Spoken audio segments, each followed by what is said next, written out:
Hey, Love Warriors. Welcome back to Where's the Love podcast with your girl, your favorite host, your favorite millennial hippie, and your favorite yoga teacher, artist extraordinaire, Kloii Hummingbird. It is me. Hey, welcome back, baby. And if it's not your first time here and you have not subscribed, what you doing, okay?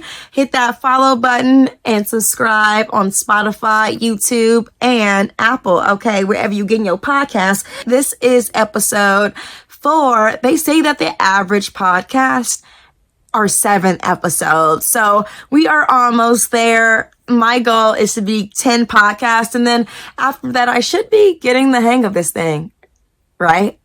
At least I hope so. I'll let you guys know what's happening with my day. How are you? Drop it in the comments. How has your weekend been going? It's currently a Sunday for me, darling. A Sunday in December. I went shopping. I went to get some cute new heels. Yes. At the mall, you know what I'm saying? At the little shopping center.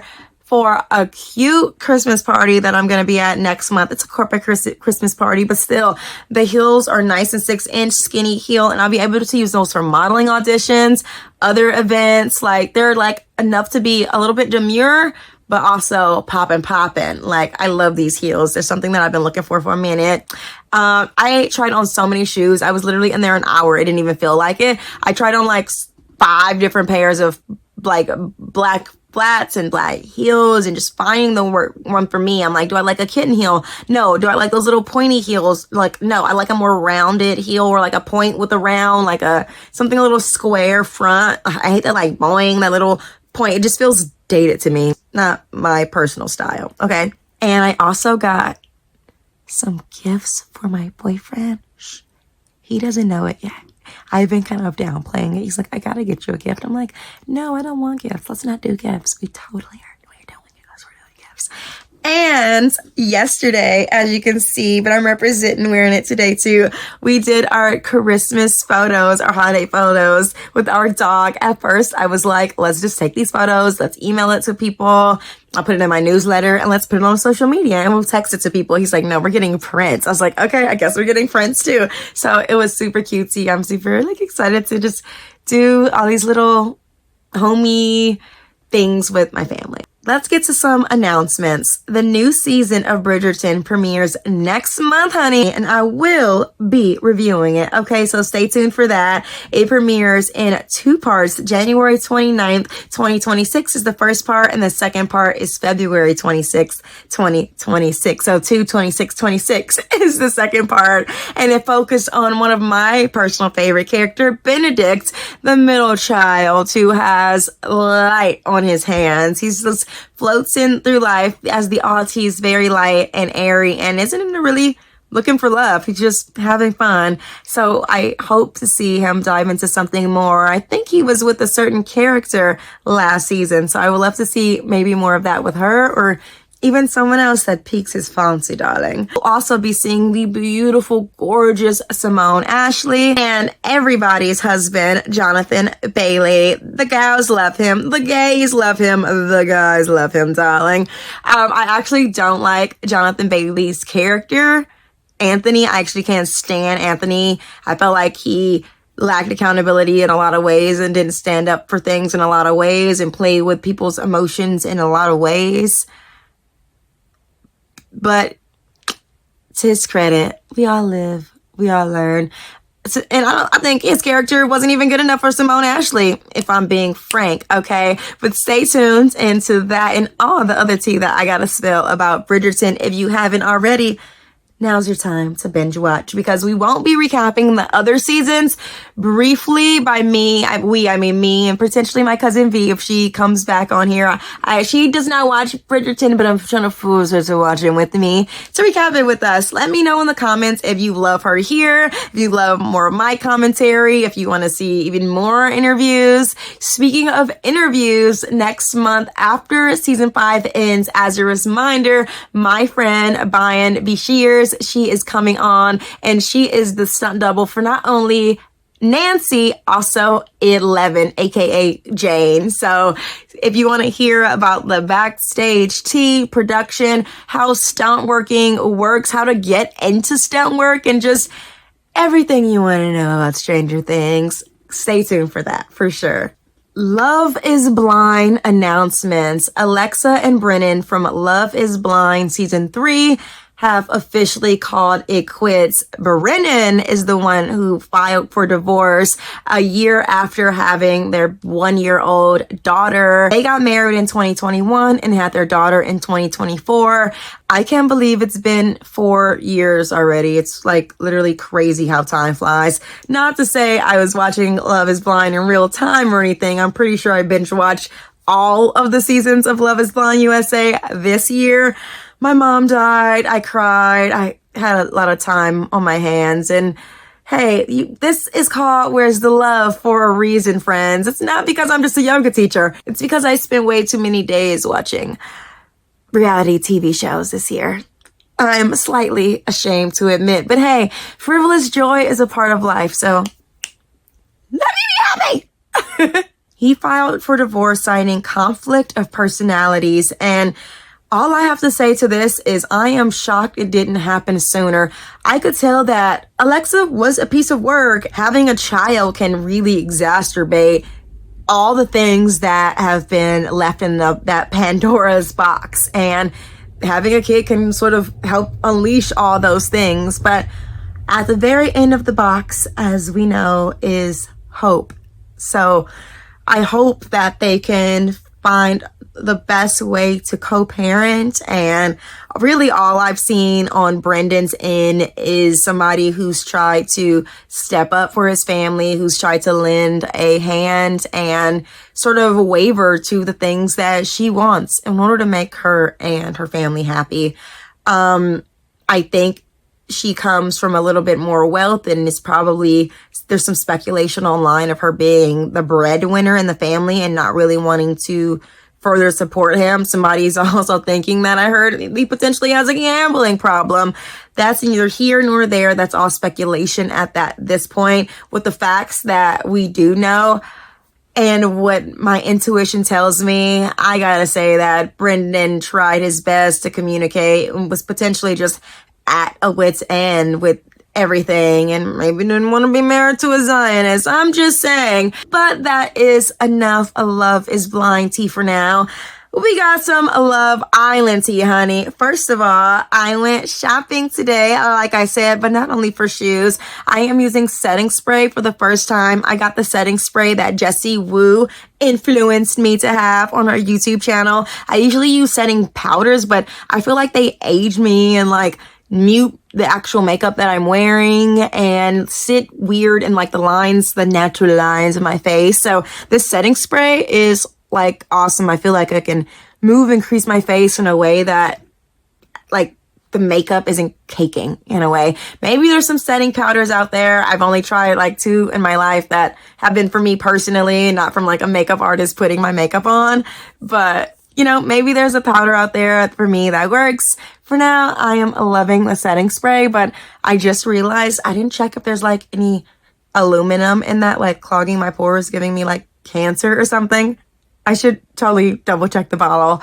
But it's so funny because I went to the store and every store that I was at, they're like, actually, that's only at Sephora. Actually, that's only at Sephora. So interesting. Did not go to Sephora though, because I was on a time crunch with my friend. We had to like get back to record the rest of this podcast that you'll see me rocking my onesie in with my cousin. I am loving my star onesie. Boop, boop, boop. I'm wearing this because me and my boyfriend yesterday actually did holiday Christmas photos with our dog. We've never done that before. We're embracing the domestic lifestyle of living together. And I'm just so stoked on it. We got different onesies. We didn't get matching. And look at me. I'm a star. Superstar. Have you guys seen that movie Superstar? I haven't seen it since I was a kid with that movie. Is it even called? With Molly Shannon. If you know, you know. It's a if you know moment. Anyway, I digress. Back to Love Island. So I went to the store and I got Alandria's lip combo, y'all.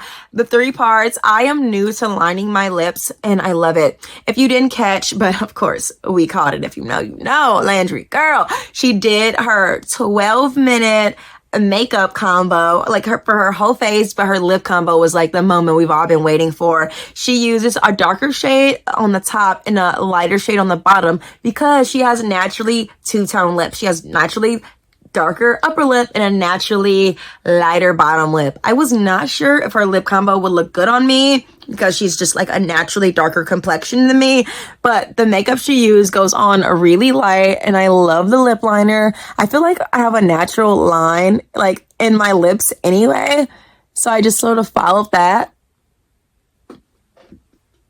My lip gloss is popping. My lip gloss is cool. Hey. I feel so cute. And I love my eyebrows being a little up like this and bushy. This is like my transition phase in makeup where I'm like experimenting with new things and cultivating my new style. So stay tuned if you're interested. I think I'll do like home makeup tutorial too, so I can let you guys know the products I used. Let me know if you want that in the comments. In the comments. Let me know, baby. Let me know in the comments. In the comments. In the comments. More Love Island tea, honey.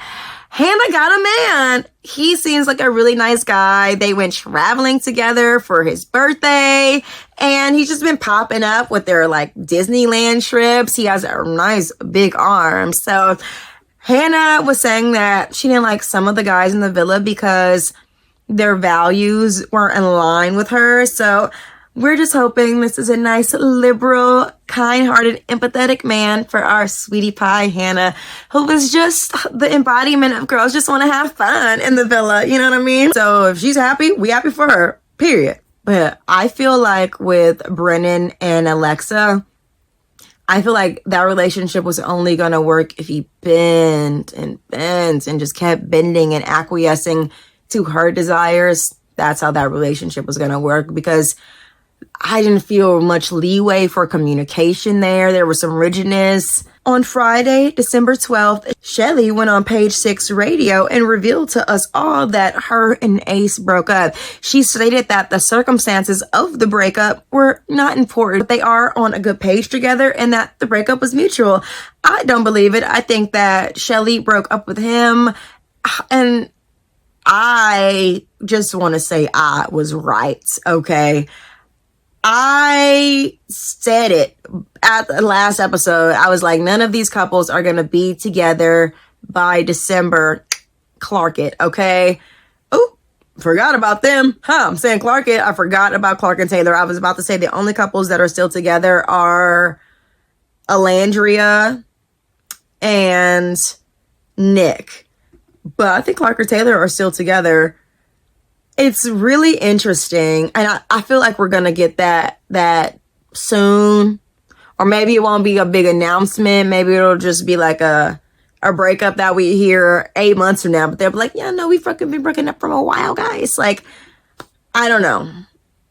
I have seen some videos and I didn't like that he kept pushing her head. I don't want to accuse anybody of abuse or but I feel like it was abusive tendencies. Like, why are you constantly shoving her head? Even the comments were like, stop pushing her head like that. And it would constantly do that. And I feel like negging can really turn dangerous.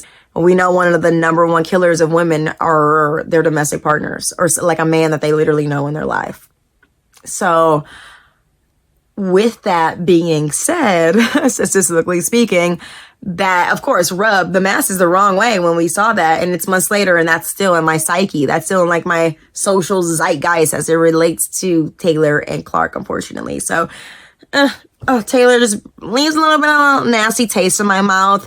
And I feel like Ace also left a nasty taste in everybody's mouth by them being the terrible dynamic duo working with the producers to bring this Black woman down, essentially, and make her look bad and look like a guy wants her when he doesn't. Like, what was the plan really from the producers? Was it to set Landry up to fail? Because I don't think they ever planned for her to like Nick. And like, really? We're calling a spade a spade.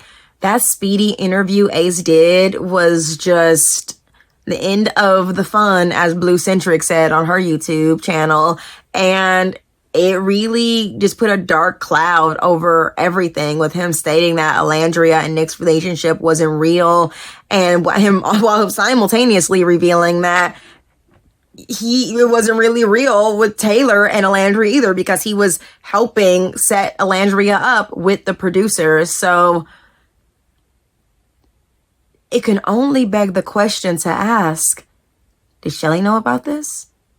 Maybe Shelly's on that choo-choo train of really just innocently not knowing the situation.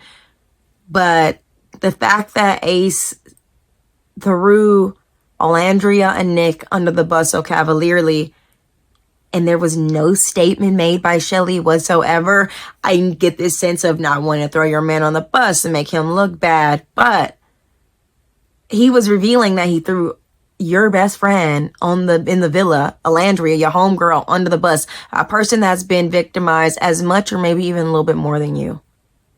So why would Shelly, girl, why would you not speak up? It's just confusing for the masses. So with all that happening, his vibration after saying that, his just existence being with her in proximity to her, was bringing down her image. And I wish I didn't say that, but it's like, you are the company you keep, right? We can't just blame, so-and-so for his boyfriends having Nazi ties or racist ties, but not calling out our sisters on the misogynist that they have around in their lives, that they keep in their beds. So it's all interconnected. And I think we have not been able to skip over that conversation.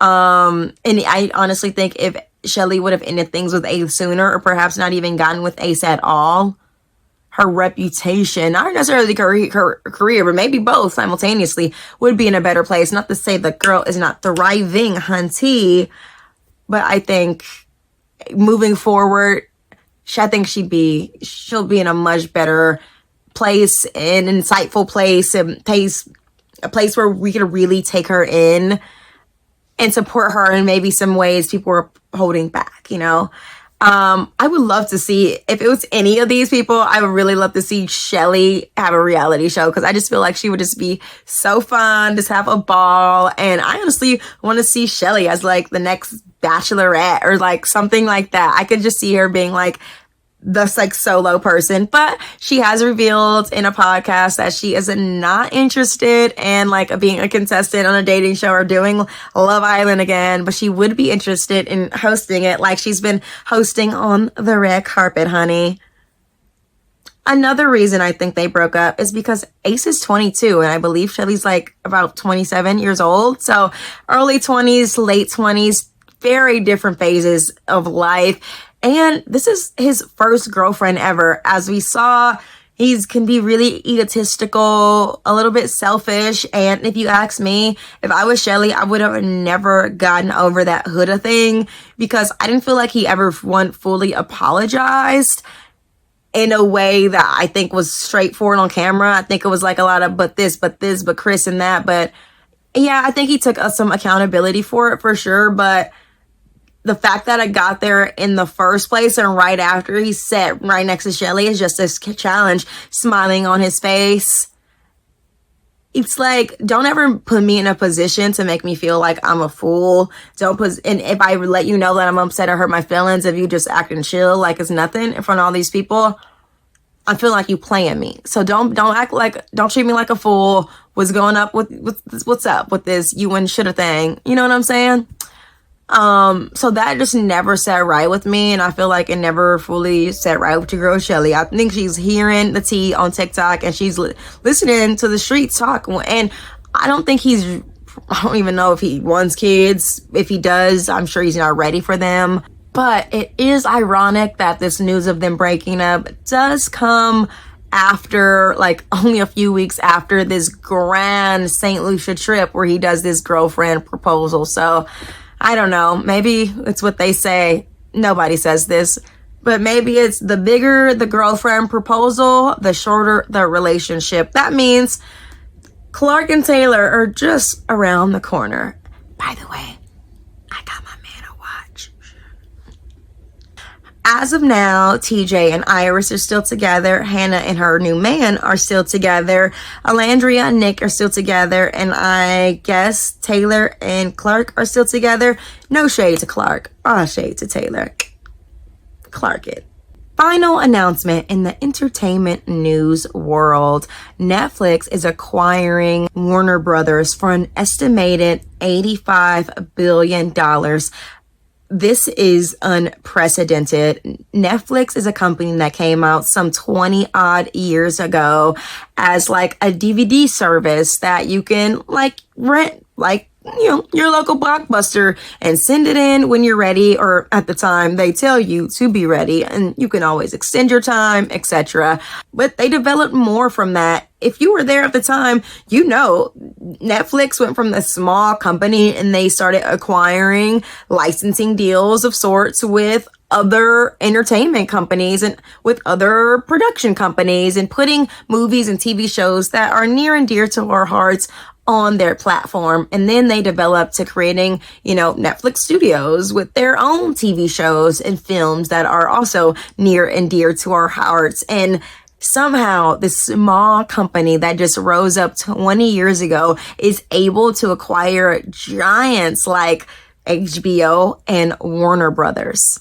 What this means is Warner Brothers, HBO Max, DC Studios will all now be on Netflix. This becoming a mega giant dominant powerhouse is not good for the industry. It'll basically mean that in a lot of ways, Netflix has a monopoly on the industry. As of now, the deal is still ongoing and is getting a lot of scrutiny. For example, Paramount lost a bid for Warner Brothers, meaning that Paramount pleads to bid with shareholders to take Warner Brothers so Netflix can't become a mega giant. Overall, people are really concerned about higher prices, job losses, and fewer choices. Apparently, for Paramount to even bid and do all this, they need Trump's approval. There's even speculation from some of our senators and lawmakers that this is breaking antitrust laws, which are laws and regulations designed to promote fair economic competition and prevent monopolies. Like, this is sounding like it's becoming. The antitrust scrutiny is high from the entertainment industry, including the WGA. As an actor, this makes it so scary to think that if there's a one producer or production company that doesn't like you, that takes you out of the game for so much work, with Warner Brothers, HBO, Netflix all becoming one. And what does that even mean in terms of brand identity? A Netflix show has a certain vibration that a HBO show doesn't have, and vice versa. When we merge all these things together, what is that sort of essence of Paramount? What is that essence of an HBO show versus a Netflix show? And what do these things even mean anymore? For an actor, it makes me so scared to think that I probably will have less options in production companies and less options in things that are being produced with a certain production company that I want to work with per year. Therefore, I may be even more out of work as an actor than I already am. And that goes for so many different people in the industry, like I said, including writers. Oh, but that is all just so serious right now. We are going to talk about Stranger Things season 5, episode 1 through 4 now, to keep it nice and light, even though this shows a lot of death and murder and grit. Last season, we saw a lot of bones break, and I can only imagine this season is going to get even twice as gritty. Again, with my cousin V, a mental health professional, we're going to dissect and analyzationsness episodes 1 through 4. So here's my cousin. If y'all tapped in, y'all were here before when we talked and dissected season 1 through 4 of Stranger Things. And now we are talking about season 5, episodes 1 through 4. I'm also super excited to announce in a few weeks, I'll be having Nancy and Elle's stunt double, Shannon Bashir's, will be on. So stay tuned for that in the new year. She can't come on earlier because she's like, I don't want to accidentally say anything production does not want me to say. So just stay tuned for that. And I am so excited to the sex season 5 because has it been like 80 years since the last season? I feel like these people have had babies, gotten married, moved to different states. And so it's crazy to see them like adults in the real life world, but then still teenagers and preteens for some of them in this world. What do you think about just your overall impressions of the season? Yeah, I want to say first, I'm looking forward to the next episode as well. So we'll see, for the love of the show. Uh, but yeah, in terms of the first 4 episodes, I thought, the consensus out there, social media world, I thought people were a little bit extra. Like, I actually think the episodes were pretty good. I think it got a little kind of harsh feedback out there, so that was weird for me. But I think they were really good builder episodes, and I think actually a lot happened for builder episodes, So. Oh my God, that's so interesting. I don't know how I haven't been tapped into the Stranger Things zeitgeist on social media right now. So luckily all of my like thoughts and impressions are my own and the ones that I'll hear from you. So you'll be the one to tap us into the metaverse. Let's start to season 5. Episode 1 here, The Crawl. It opens on a flashback in 1983, revealing Vecna's first encounter with little Will in the Upside Down. That was not Will. That was not my Will. I was like, who is this little zombie baby? This was a recast, okay? There's some CGI. Yes. Did you notice that? This is like a recast CGI thing. I think they released an article letting us know that they were going to use, because they did the same thing with Elle in season 4. So it features Will in the Upside Down, establishing their dark connection, his dark connection with Vecna's past. The main story jumps to 1987, showing Hawkins under a military quarantine, the Byers family living with the Wheelers, and a gang planning their first expedition, aka crawl, into the Upside Down that they've had in a while to find Vecna, while a new threat emerges at home, hinted at through Holly Wheeler's interaction with aka Henry, aka Vecna, aka One, aka also known as. Yeah. Known as. What was his name this season? What's it or Mr. Mr. Who's It? I don't even know. Let's start at the top of the episode with this flashback, taking us back to season 1, or he's captured. I guess. I mean, is he captured by the Demogorgon at that point, or just by Vecna, or by Vecna by way of the Demogorgon, right? Because they're all one. That's a hive mind. Yeah. Just what did you think of that? It was super sad seeing Will again in that predicament, but honestly, I couldn't take my eyes off of the fact that there was no Will. I couldn't. For me, I think it put me and the audience who could get past the CGI into, what Will went through. So I think it added some sympathy. If you didn't have sympathy for him, I guess before, it added some sympathy, I think, to his experience, because he was this little boy and this happened to him. And he was a rough rider in there. Everybody else barely made, we know Barb didn't make it, right? And I was actually talking to someone, and we'll get into season 4, of course, but I was talking to them about how, in the previous seasons, they told us it was toxic to be in this environment of the Upside Down. There were particles in the air that you couldn't really breathe, that it would make you sick. And I remember even in season 2, Hopper went under the tunnels underground, and that thing kind of blew dust in his face, and he could barely breathe, and they had to quarantine him and stuff. And when they were at the lab, they were telling them oh yeah, you shouldn't breathe that. And Joyce was like, my baby's over there. What you mean? We're this is toxic air. So I think to see him in there for, this long period of time, it speaks to his resiliency. But it speaks also how wild that was of an experience for him. Dramatic. Yeah.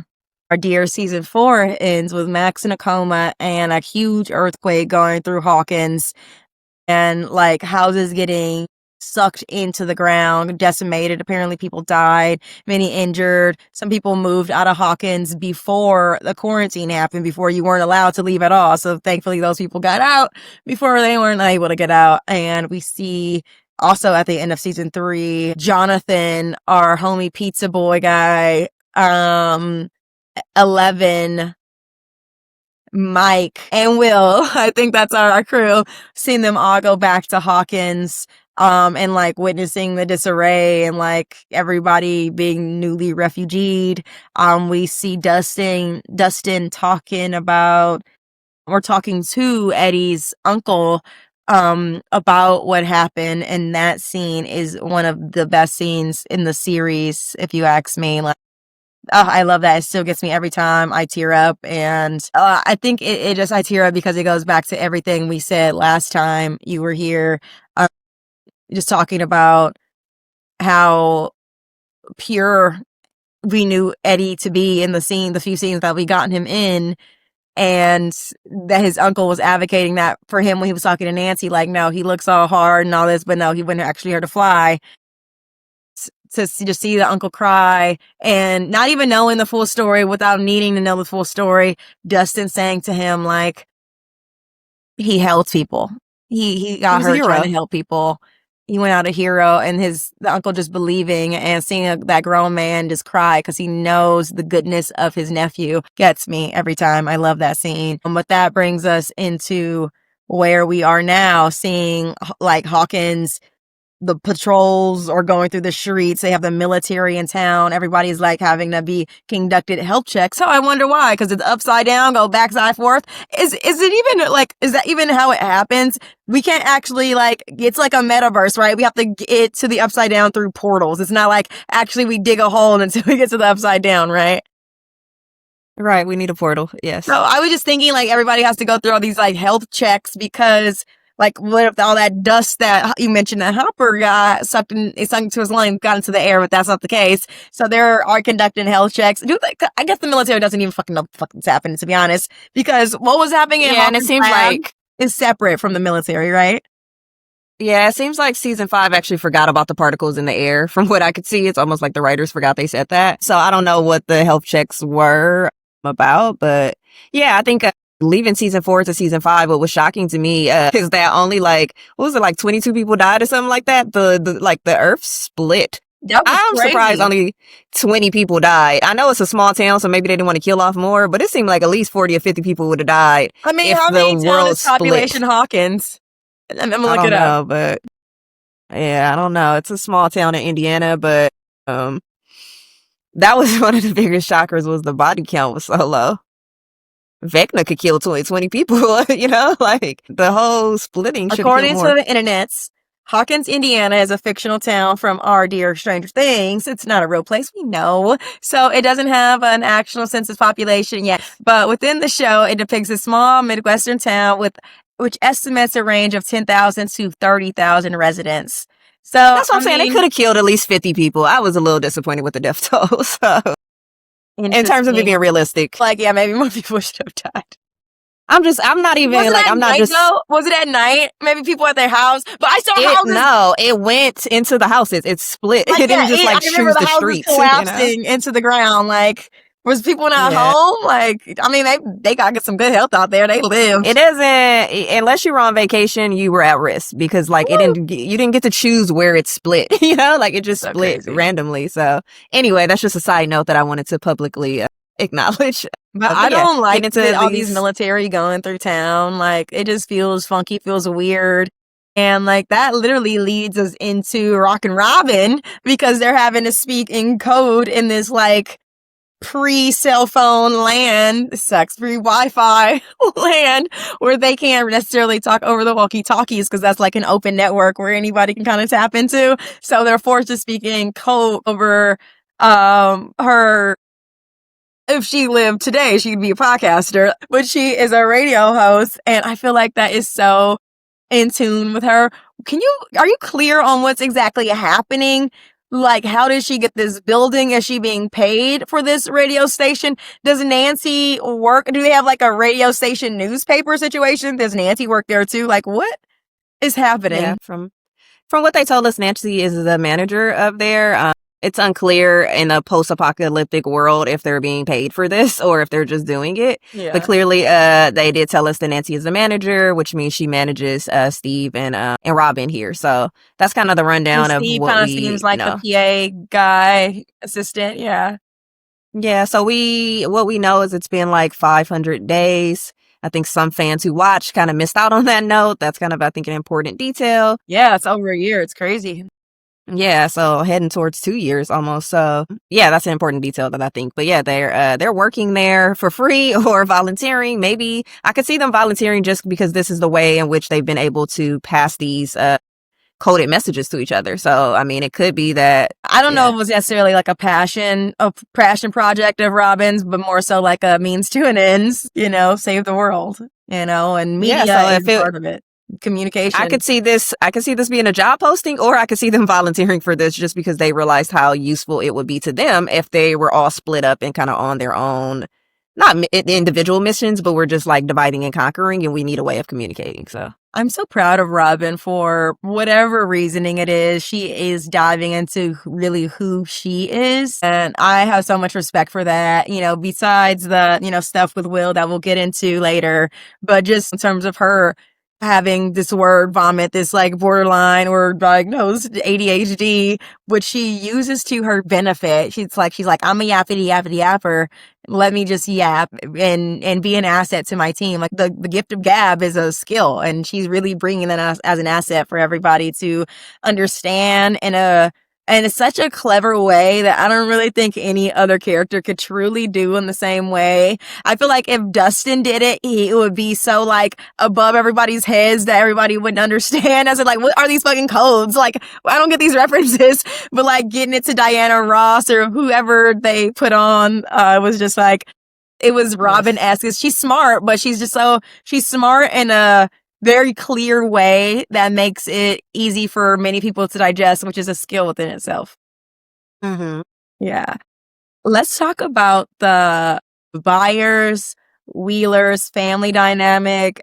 Because, after it starts off with Will having this dream, we wake up and we realize like, oh yeah, they don't have anywhere to live because they moved from California. They feel like they have to be here. They want to crush back no once and for all. So like everybody's on a mission and there's not many places I guess to rent because it's freaking what's happening and there's not many jobs around, I'm sure. So she's probably getting some like, state government stipends, maybe. Joyce, was she working? So if she's been able to, she had a job in California. She came back. So I don't know if she's had a job in the last 2 years. Her job was a sales on phone thing. So maybe she's doing that. Clearly she ain't been working. But it could have been local to that area.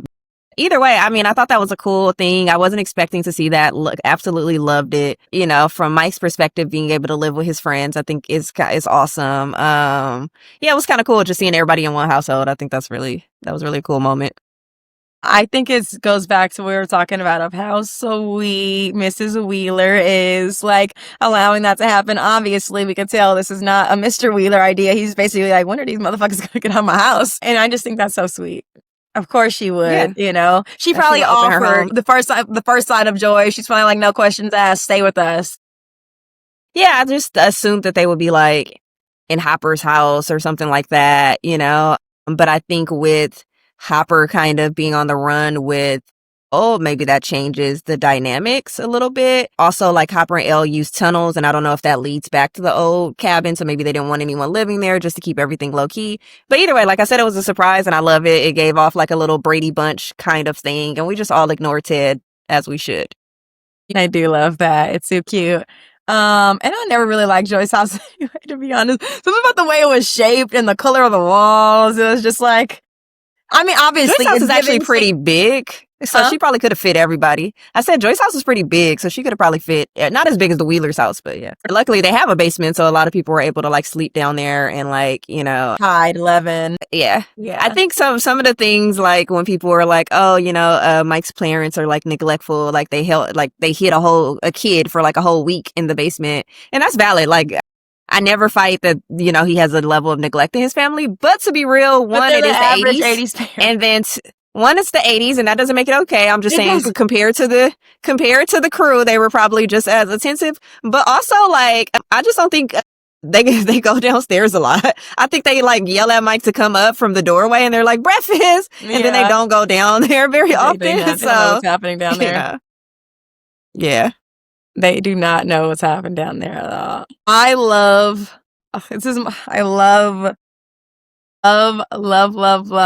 Steve the Hare Harrington.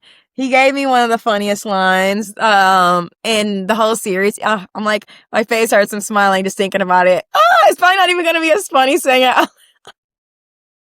I'm literally, my eyes are watering because it was so funny. He was like, he calls Will's like goosebumps the goosies.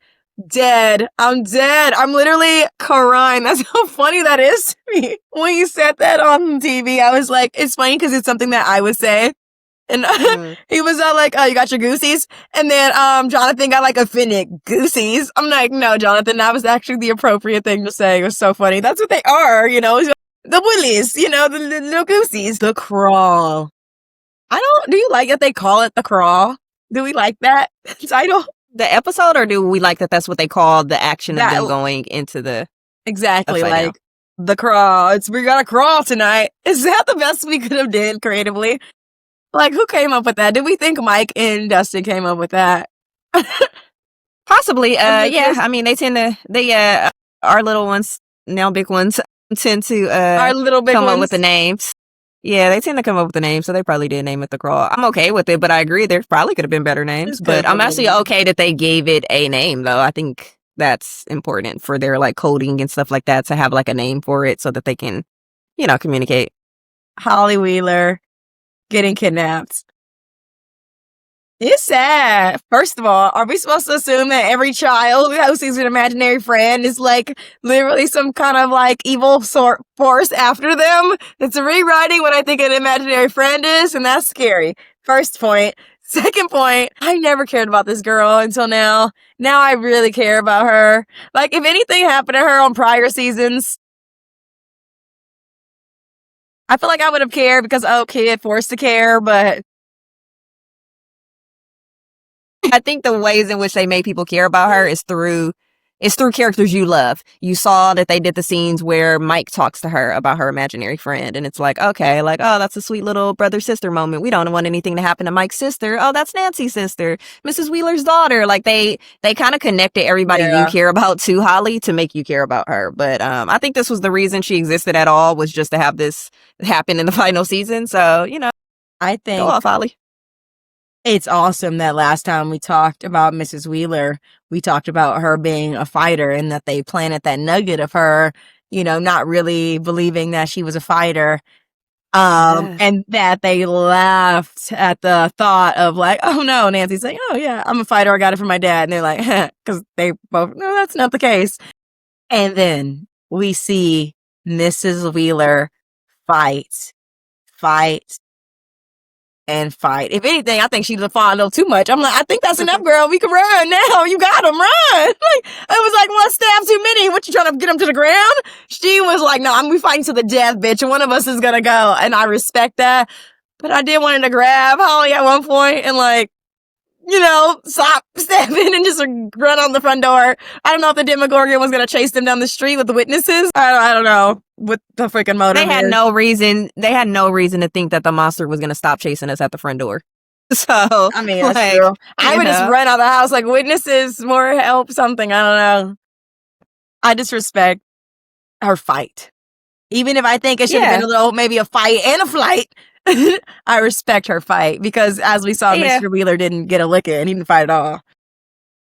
Yeah, I have a couple of thoughts on that scene. It was great. I absolutely loved it. I was saying when I was on a different show that one of the things I loved before she was taken was Mrs. Wheeler on that wine.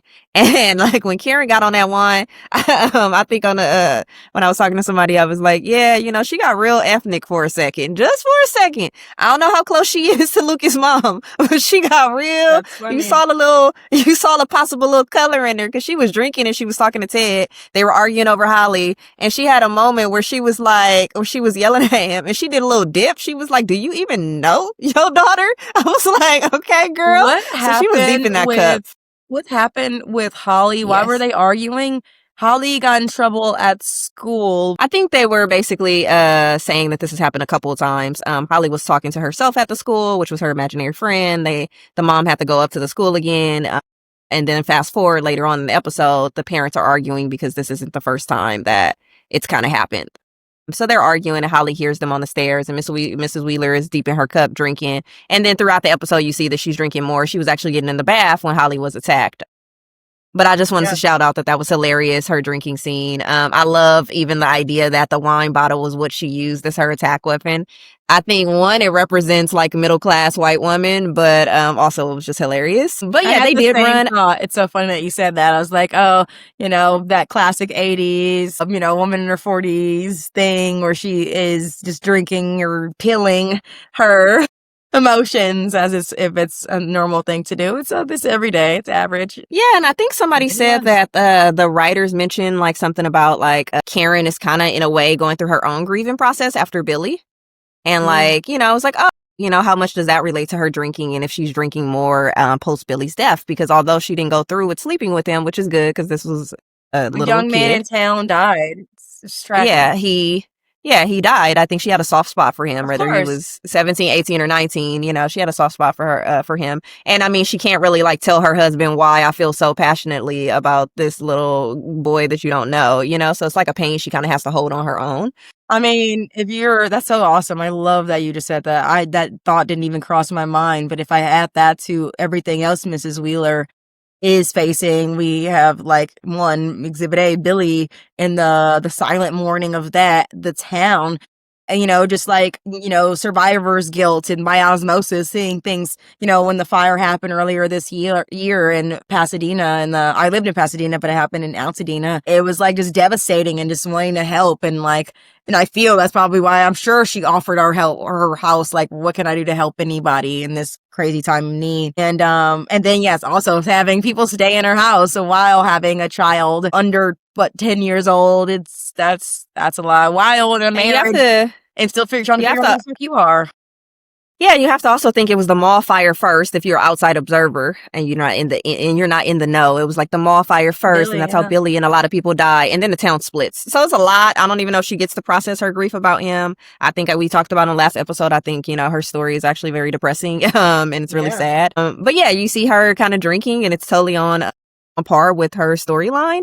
So I thought it was funny and fitting. And in terms of you saying they needed to run, I feel like she got to the point where they had run. The time for running was over. So I think she knew this is a big creature. He's tall. It's like running against someone that's super tall. Demogorgon's arm length is like scary long. It's terrifying. It's so scary to even think about. Yeah. It is the size of my face. I think she got to the point where it was like, okay, we're wet. We just got out the bathtub. I'm slipping and sliding. We're not getting away in a foot race. So like, you're not getting my daughter. Like, we going to the death. And I don't know. It was so inspiring and cool to see someone like that mama bear moment. You hear all these stories about like this mom lifted a car to save her kid. And we hear all these like crazy stories about like the power of a mother's love. And I think in that moment to see Mrs. Wheeler like fight for her was so like crazy. And I think, shout out to Ted. Don't like Ted, but for everything, he actually surprised me. He came in ready to fight. Like, he had his thing, and then he swung, and right? Yeah, he had a golf club, and like he came in there ready to swing. And I actually found myself shocked when he got hit across the room. I was like, whoa, like, I had care for him. So I think the scene was well done. I can't even for the life of me remember why. I know they were arguing over Holly in the school thing, but like, were they arguing? I mean, parents do this type of stuff when you clash over how to handle a certain issue, And I feel like in the moment, I remember him being kind of dismissive, and she was trying to actually talk about it. And I feel like maybe he was being a little bit dismissive. Yeah, I think there was a moment where there was a flip switch in her head, and she was like, I have to fight. Like, I'm not running. We can't run. I'm like naked right now, but like, let's go. And it was fucking crazy. It was crazy. I was in shock after that happened, because in my head, did she say run, Holly? Or did I say Holly run? Like, I don't even know. No, she told her baby to run. Yeah. I thought in my head, I was like, this is what's going to happen is like, we're going to catch Molly or whatever fuck her name, Holly, running down the street, hiding somewhere. She's going to be okay. But Mrs. Wheeler will be taken or hurt. Like, that was like my initial thought. And I was like, please don't die. Like, I hope she's not dead. I hope she's not dead. I hope she's not dead. And then we are where we are. Nancy comes into the space And I knew something. I knew her mom soon. I didn't even have to see Mrs. Wheeler on the ground. Yeah, I just saw Nancy's face as somebody whose mother died this year. I even told Lucas, I was like, oh yeah, that's Mrs. Wheeler. Something happened. She's dead. I thought she was dead. I was like, she's dead. And then Lucas was like, are you sure? He said, you think? And I was like, I know the fucking look of somebody whose mama just died. Like, or they think their mom died. I'm like, this is the look of an actress who's working on the, I think my mom is dead face. You know what I mean? Like, she makes on that face. And then, and she wasn't. I cannot tell you how much I'm happy she is not dead. Cause I really love this character. I want more for her. Oh, we don't even know. I feel like there's so much we do not know at this, when I'm taking into my shoes when I was first watching this episode. I feel like at this point, at the end of the episode, there's so much we did not know. Is Mrs. Wheeler okay? Is the dad alive? I still didn't know at the end of episode 1. I didn't know until episode 3 if Jonathan and Nancy were dating still. Is it just me? Yeah, well, I wasn't trying to keep track of their relationship. I just couldn't tell. I was like, why is he competing for Steve? Like, why are him and Steve in a competition? You got the girl. Isn't you dating? And so I thought I do think I remember not being clear exactly what the dynamics were. Was she not dating either of them? But yeah, I think it was tough seeing. Yeah, I was super scared seeing Mrs. Wheeler on the floor, like seeing all the blood. We knew something was going to happen with Nancy in the blood. We weren't sure whose blood that was going to be. That was the big reveal. Now we know it was her mom's blood. Based off the trailers that came out before the season. It was just super scary. And I thought maybe the Demogorgon would hit her to the side or something like that. Or I don't know. I thought maybe her and Holly will both be on the ground because, there's been this foreshadowing that something was going to happen to the two of them, Mrs. Wheeler and Holly. So I thought they would both be there. So the twist that being that Holly was taken and that Mrs. Wheeler was there was kind of new for me. And then the condition that she was in. I thought maybe, you get thrown against the wall, the graphicness of her neck and stuff like that. That was crazy. So. Across neck and chest. Luckily they didn't touch them face. Thank you, Demi Gorgon. Cause that was gruesome enough. I don't even know. Do we have an update about the dad? Is he in a coma? Yeah, the dad I think was already in the coma, and mom was going through the surgery. Yeah, so awesome. Both kind of life-threatening injuries. Yeah. Okay. Episode 2, Nancy goes to visit her mom, and you were saying not only can her mom speak, yes. but she was cognizant, I think. Yeah, not only is her mom aware and cognizant and can speak, she can move her hand enough to write and can that. I'm like, okay, so synapses are firing. I'm like, she will be okay. Mrs. Wheeler will be okay. She will speak better. I'm like, I know she'll be okay. This is terrible. Are we slightly hoping Mr. Wheeler will die so she can be free? I've thought about it if it's in my best interest. The elephant for him to die, but I think in the 80s, I don't know. I feel conflicted. I feel like she needs him to live because the ability for her to care for herself at this point in her life with 3 kids and no probably college experience, no work experience. I think it could end up being a very similar situation to what happens to Mac's family after Billy died. The dad left and the mom became alcoholic and they end up living in a trailer park and stuff like that. Partially adding to Max's complicated grief was that all of her life changed around her. So who knows? Maybe Mrs. Wheeler would get it an inheritance money or something though because of her husband. So maybe in Max's case that her stepfather left. In this case, Mr. Wheeler would have died. So maybe he leaves some money behind. That's the only case I could see. It's if she's a widow with a lot of money. But if she's just gonna be struggling, I'm like, I don't know. Is it better to just have him around and just ignore him? I'm trying to figure out what's the best bet there. But if I didn't have to worry about her after, I don't necessarily need him to be alive. Real issues. Oh, so frustrating. I just want prosperity and women to be able to have entrepreneurship and rights and all the good things that weren't necessarily the norm, in that time. Her coming out of now we know the 40s in high school, right? So this leads us into the vanishing of Holly Wheeler. Episode 2, it kicks off we're saying with the Demogorgon attacking the Wheeler house. And this is all during the crawl mission of trying to find Vecna and kill his ass. 11 and Hopper, they go on a rescue mission. They're in the Upside Down. They actually went at separate times. Hopper was already there and 11 decided to go because all this stuff was happening. Holly was attacked. I believe it was Nancy who told 11 to go, right? right? Because the Demogorgon, they were chasing it, but it actually doubled back and went to freaking Holly's house instead, which like freaking nobody was expecting. All this is very, very, very, very unexpected. Yeah, I think a cool scene that I really loved was everybody working together to shoot that Demogorgon up with the tracker. I thought that was awesome. Like, you know, seeing that scene. I don't know, was that episode 2 or where they go into the where they set the house up and like they set all the traps and stuff and they're all working together to like shoot the Demogorgon up with the that was episode 2, yeah. Okay, yeah. I think that was cool to see like the most connectiveness, because we got that in season 4 where everybody had like an integral role in the plan. And I think it was kind of cool to see all in one universe instead of some of us in the upside down and some of us. I think it was just kind of cool, like Nancy and them on the bottom floor and like, you know, Lucas and Mike, the dynamic duo being on that floor. It was just kind of cool. I love that. I do love that. And after over a year of doing how many crawls, they've been training, 30. They got strategic, like we have our, and right, something that completely is one of the things that went wrong with this crawl is the fact that the person who knows how to work the van comes, Dustin and Will were not the actual ones in the van. Let's talk about Joyce. Oh, Joyce being an overprotective, overbearing mother. Yeah, let's talk. I know we got to give her grace. I mean, we met this woman in most traumatic event of her life, not her divorce, no, her child being missing, completely being ripped apart from her into not a stranger, but to like a monster in another dimension. Like, I understand, like, that's PTSD on top of PTSD. How can you be normal after that? How can you possibly like release the reins after that? Honestly, in her doing so, like, not, and they will feel like, all right, I don't want to disrespect my elders. I don't want to speak up. I don't want to hurt your feelings. Maybe you're right, Mom. I did get hurt. Kind of all those things, whatever made Will listen to his mom, respect.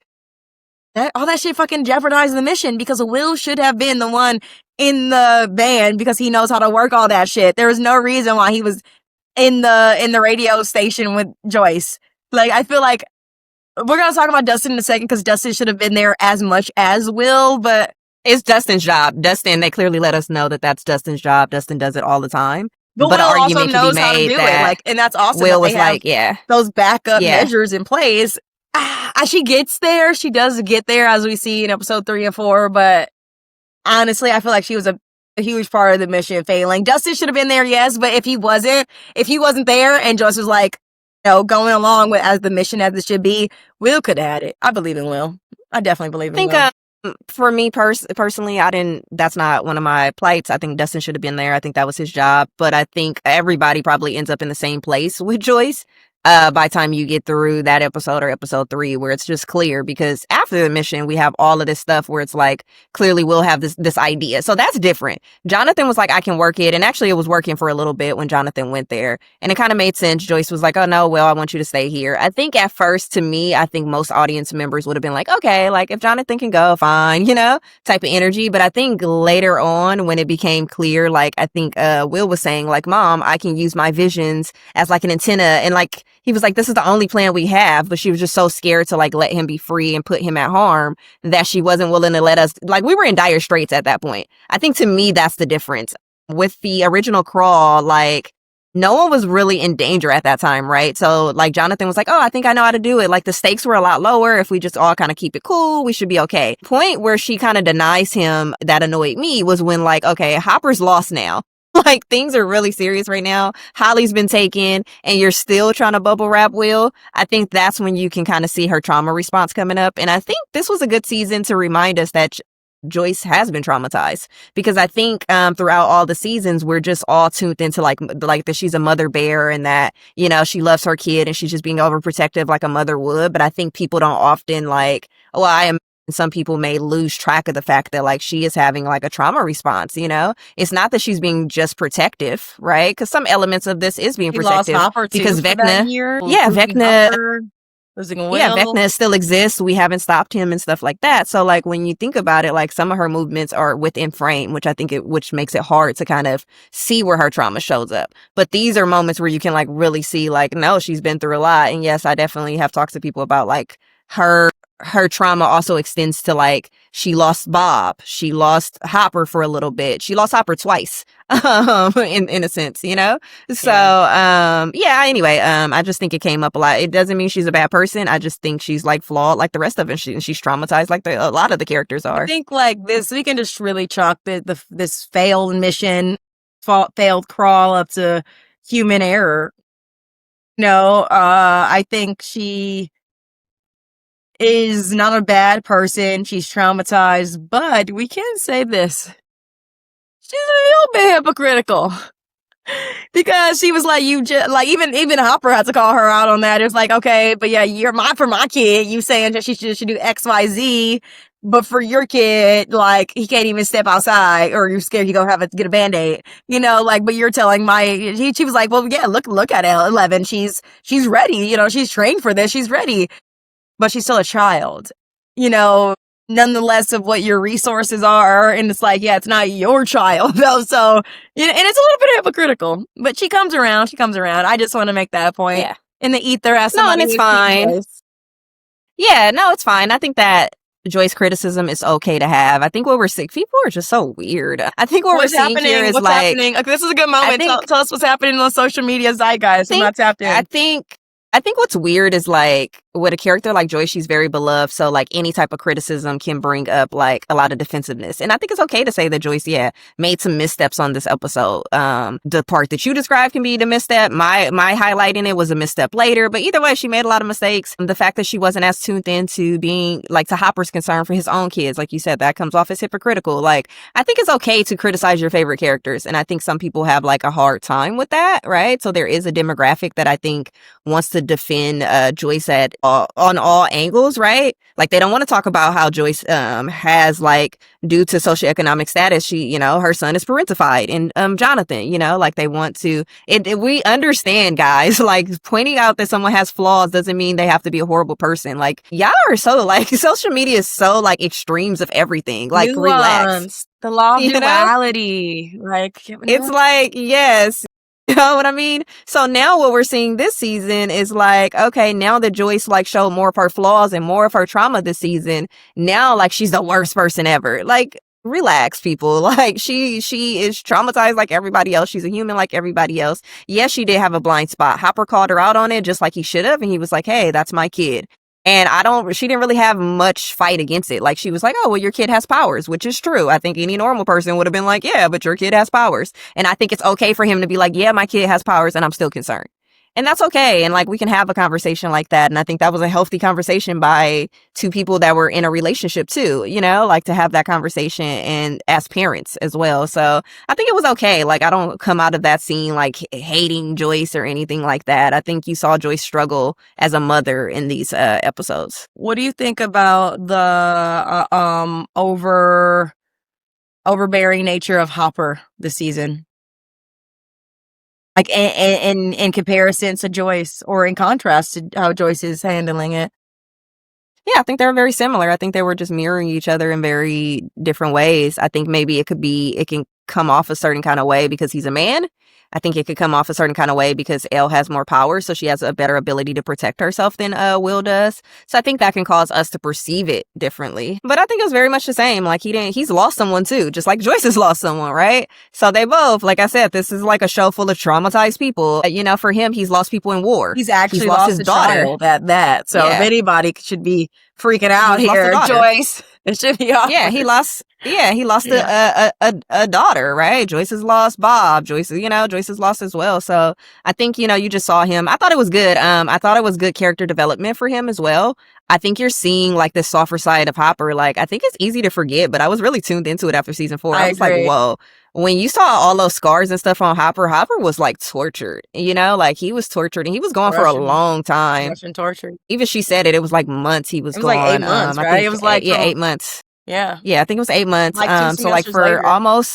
Yeah, almost a year you were gone being tortured, and like the only reason why you didn't like spill the beans was because you wanted to protect us. So I think with all of his PTSD and then that part where he wasn't sure if he would ever see his family again is what you're seeing in this season. So I think he's acting in accordance with his growth, where he's like, scared, but then you see him start trusting her too. So to me, it's very in line with his character development. Oh my God, I'm not gonna cry again. This is like sentimental tears. What is up with me today? I'm like, my period, I was like last week. I'm nowhere near, but I'm just sentimental thinking about how beautiful it is that Joyce like saw that Hopper was alive after she got the note.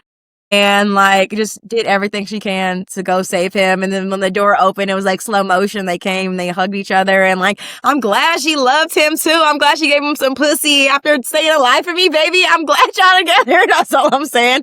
I mean, she didn't have to want him to, but I'm glad they did because I love love. That's why this God wears love, and I'm crying. Let's talk about Dustin and his side of why this mission crawl went a fucking awry. I talked to Lucas, my boyfriend, not Lucas from the show, about this, and we live in two different schools of thought on this particular subject, but I'll let you go first. Yeah, some of the social media thoughts that were dumb that I've already kind of broken down in a video that I hit the web at some point in the near future. Send it to me.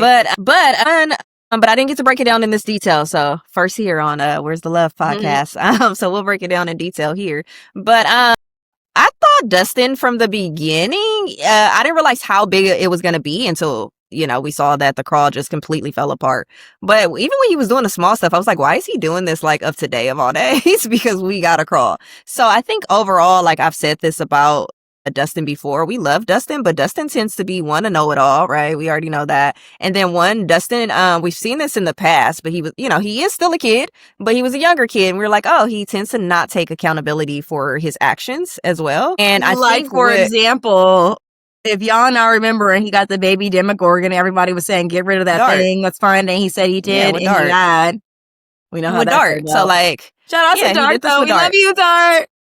He did that with Dart, and I remember it just annoyed the hell out of me. So I think some of that showed up, but for me, it was like they clearly warned him. They were like, hey, dude, like, we feel like you're fighting two different missions. I feel like he can have some rebelliousness in there, but once he knew it was a crawl, I was really disappointed in him. I was like, come on, dude, to put a snake in their locker, to do all of that stuff, like, why even risk it on this day? Until the middle of the day, right? Yeah, when they were talking to him earlier in the day, they were just pleading with him in general to be focused. Like, it was after in the middle of the day when they went into the forest, right? And they got the message from Robin. Then that was like, okay, there's a crawl tonight. It wasn't okay. So before that, he was just a normal day. I'm gonna wear my shirt. Yeah, he would just wear his shirt. But what you see in the episode is they're already telling him, hey, dude, please focus on the mission. Our mission is to find Vecna and stop him. And we feel like you're doing the most. And to his point, I'm okay with him being like, hey, like, I can still grieve Eddie, and like, he had his own pushback. I was okay with his pushback on there, but my point is they were already kind of giving us themes right there that they wanted Dustin to like focus in, right? And he was pushing back. Okay, if you want to push back Monday, Tuesday, Wednesday, okay, but if Thursday is the crawl, you need to be focused on the crawl. So I think overall, I was disappointed that he allowed that to happen because he was so vital to the team. Like, Dustin is clearly the smartest one on the team, right? And we needed him that night, and it was major consequences that he wasn't there. As much as you talk about like Will being in the car, like, I can't remember the exact wording that Will said, but he was like, I think I can work it or something like that. We don't know the extent to how well Will would have negotiated that either. Like, you want the guy who built it and knows how to do it to be there. And to me, Dustin let us down in that regard.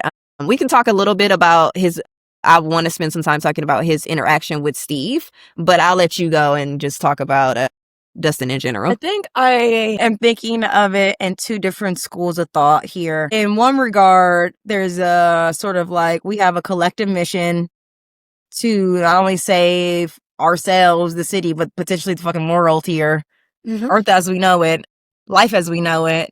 So this is the most important thing. Let's have a collective goal and hone in here. But I also understand, hone in here meaning let's just focus on Vecna and nothing else matters. Let's just fly under the radar.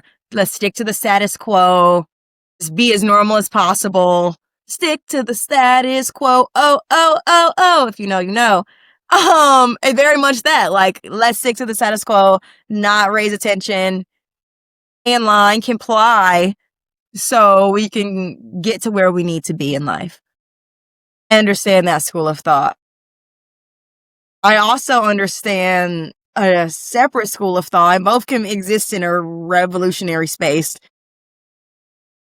I'm not talking about whether one is right or wrong. I'm not going to quantify that in this moment. I'm just saying I understand both.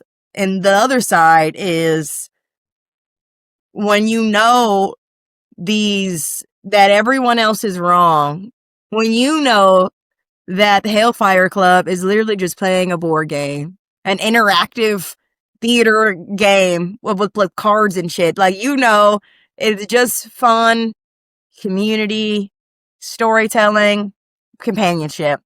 And so when you're woke, when you're actually living in a space of reality, I can understand how fucking hard it is to conform. And not only that, the thing in which is just a fun thing is demonized. And it's demonized around your friend, Eddie. And I really want to say, I mean, I know there's nuance here, but if I'm just speaking in black and white terms, I feel like Dustin and Nancy, they are the people who actually lost people. Everybody else got their person back. We got Elle back. We got Hopper back. We got Will back. Not to say that Mike Bob and everybody died. else. Bob died. Bob. I feel like, so yes, Joyce, Dustin, Nancy. and Nancy. I feel like in terms of like actually losing, I know everything that's happened, we all got PTSD. It is not a trauma race. That's what I'm saying in just black and white terms here. Even though Lucas and Mike were friends with Eddie, it's the one thing to lose his friend Eddie that you know, but there's another thing to see somebody motherfucking die right in front of your face, and how do you cope with that? I feel like every other person can go home at night and talk to somebody about this. Lucas can talk to his sister. Mike and Nancy can talk. All of the Byers family can talk. Who does Dustin go to? Who's not his friends, who are telling him to get over it, move on, because they don't want to talk about it because they're traumatized too. So you can't put your trauma and all this because they're trying to compartmentalize, but maybe you can't do that as effectively because that's not how he's the use of the word. Like, that's not how he's wired. And so maybe for him to be in his power, to feel like he is actually helping change the world, is to live in what he knows reality to be, where this motherfucking t-shirt is just a fun game I had with my fucking friend.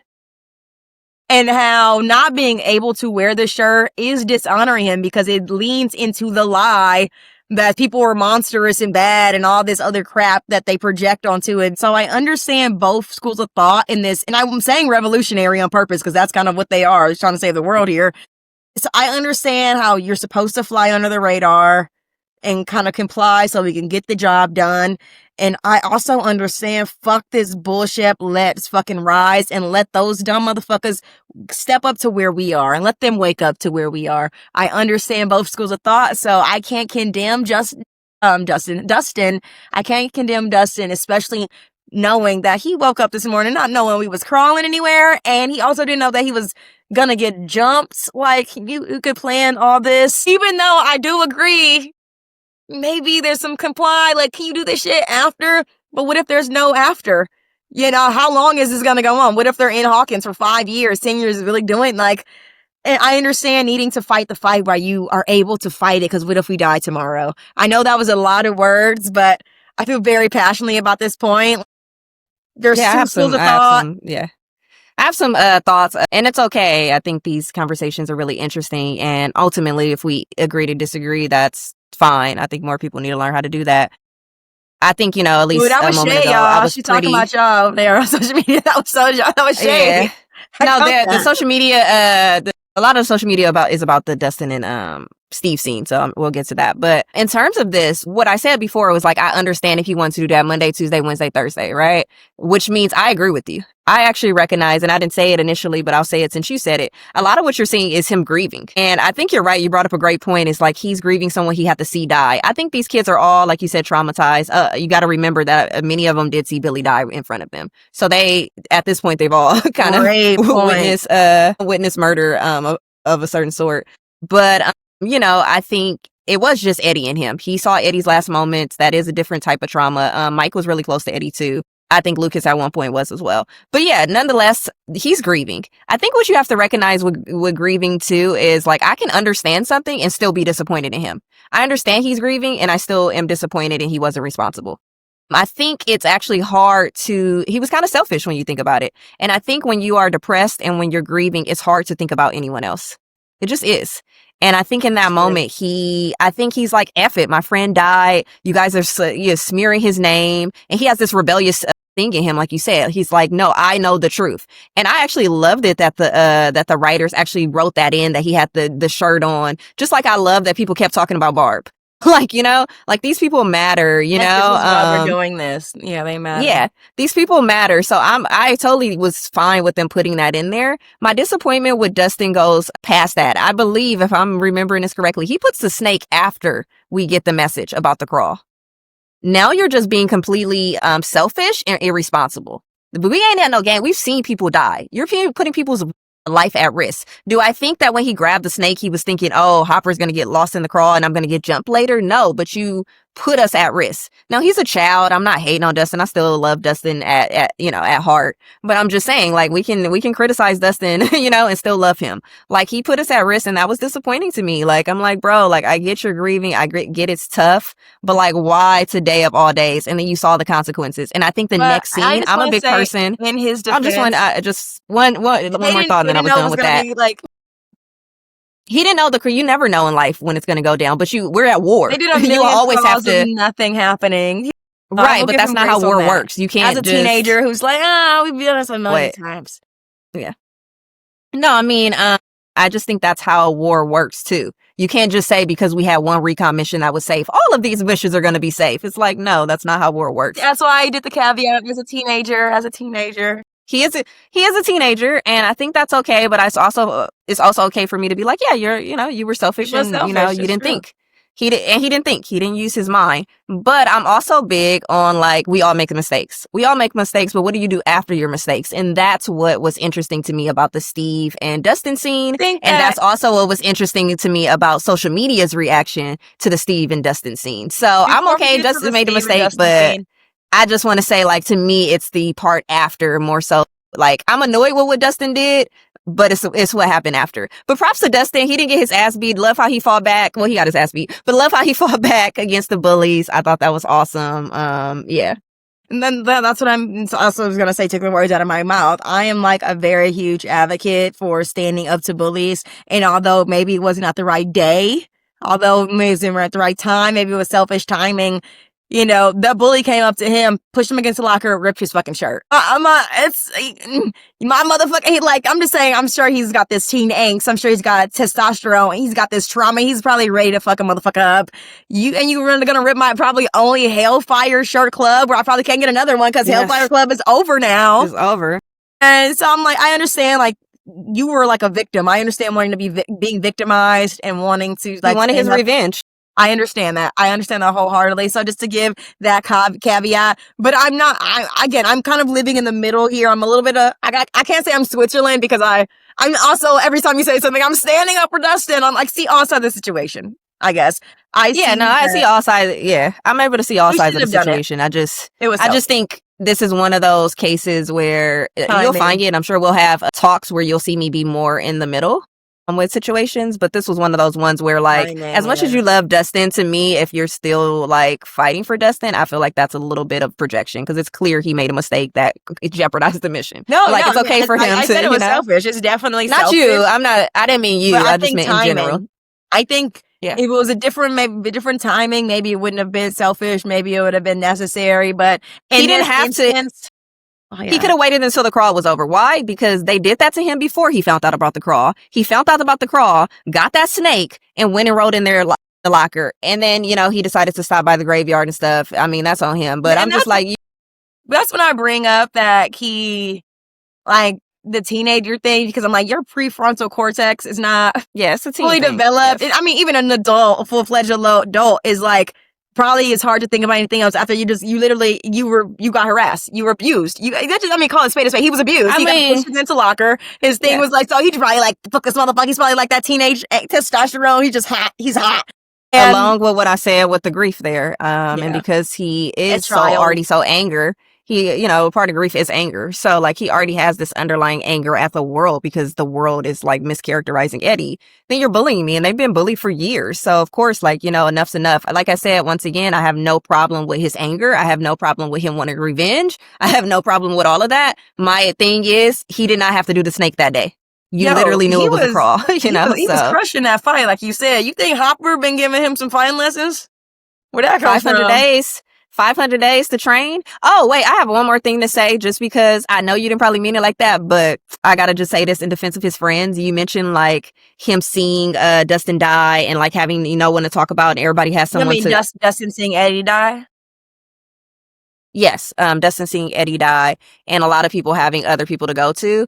I think everything we know about Lucas and Mike, but especially Lucas, lets us know that like this is likely a situation where Dustin has withdrawn from the group and not the group withdrawing from Dustin. I'm pretty sure they were there for him, gave him an avenue to talk about things, but everybody handles grief differently. I think he has way more anger about this thing. Everybody grieves differently, right? Some people it's sadness, some people it's anger. Call it spade a spade it's easier for some people to comply and compartmentalize than others. Sometimes it's just that's what I'm saying. And that, yeah, but also like sometimes grief hits differently. And like my grief can be internal, Dustin's grief is external, you know, and that's not to be judged. That's just to be understood. But like, I also want to say this thing about withdrawing, right? It's like, even if he withdrew from his friends, I'm like, he can, because like he's in a household also where it's like no one else knows too. I mean, even not withdrawing from your friends when you're at school, or I don't want to talk about it right now, any of that. It's like, though you're going to have those moments where you're at home, you're going to be breaking down and crying every now and then you're going to have those moments. And then that's when Nancy's going to be in there and walk in on Mike. You know, that's where Lucas and his sister are going to be able to be for each other. Like, I just feel like everybody else knows. There's no other household that doesn't know, other than obviously Max, and that's different. We'll talk about that later.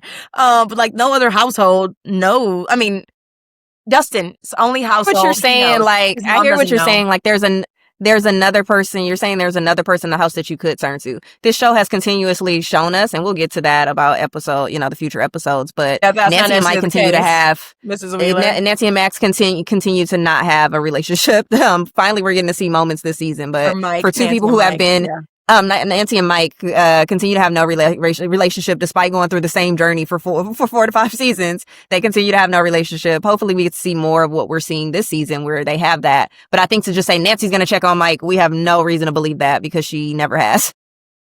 We have no reason to believe Nancy would check on him, but I get your larger part of just saying, well, if Mike would just go to Nancy, he has that, and like Dustin doesn't have anyone in his home. But I think that's too reductive. These kids are each other's found family, and the idea that you can only go to someone that's like literally living across from you, to me, is a little bit too simplistic. Like, we know Dustin has withdrawn because Steve alludes to like, hey, I've been trying to, check on you and stuff like that. Of course. So I think it's a clear story that Dustin is like grieving in a more outward, intense way than the people around him. And he might be angry that other people aren't grieving the same way, right? But I think it's a situation where all of these people have tried to check on him, and he continues to create distance. But I understand that you were saying that, but I'm saying even beyond that, like, would it be less easy to withdraw if a Lucas went home super like despondent, but he walked in and he locked eyes with an Erica who fucking gets it?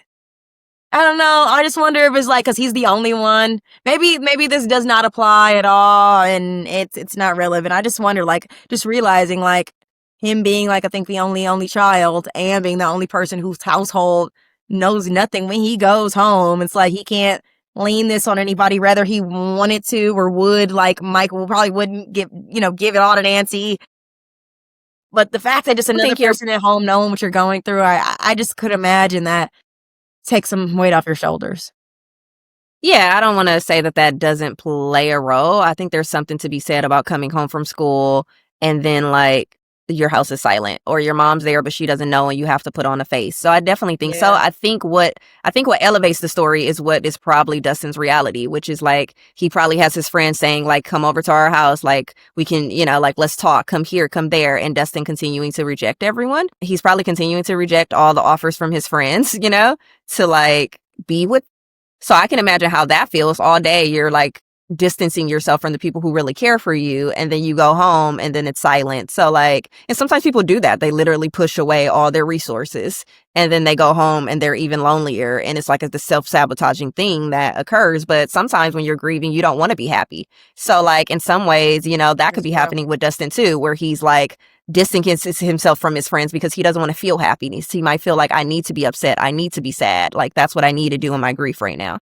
And it just came into my mind, the Eddie-ness of it all. He might be also like doing this because like that's how Eddie was. Eddie was a super sweet guy, but he's like, why do I need to dress or look how you want me to look or dress to prove that I'm a good person? Like, no, I want to have my long hair. I want to wear my tattoos. I want to wear my Hellfire Club because I know I'm a good person. Like, why do I have to do some like respectability, politics, cataculture of a human? Why do I gotta fucking be a poser like Drake? And why can't I just be myself?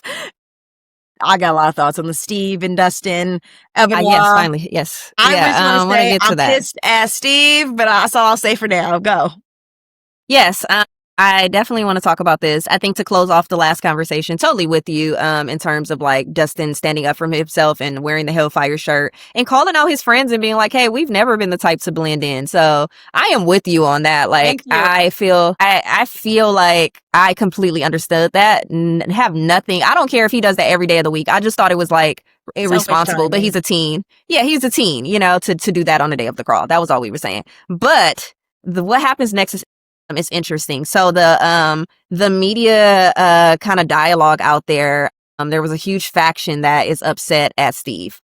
I think there's many ways in which Steve could have reacted, but I think it's crazy for some of the stuff that I'm hearing about how upset people were at Steve. A lot of people are upset because, Dustin comes up, his nose is busted, it's bleeding, he's on his bike, he's limping, and then like Steve's like, whoa, what the hell happens? And then what you see pretty much in the scenes after that is them continue to bicker, and a lot of people felt like Steve wasn't caring enough. Steve kind of went too hard on him, all of these different things about Steve. And it kind of ends up being this thing where it's kind of like similar to Joyce, in which people have a hard time criticizing characters that they really like. And like they have a hard time, I think, criticizing Dustin because we really like Dustin. And it's like, it's okay. Like Dustin effed up people. Okay. Like he messed up. But I think people wanted something else from Steve. And could Steve have ran over with his arms wide open and was my baby? Sure.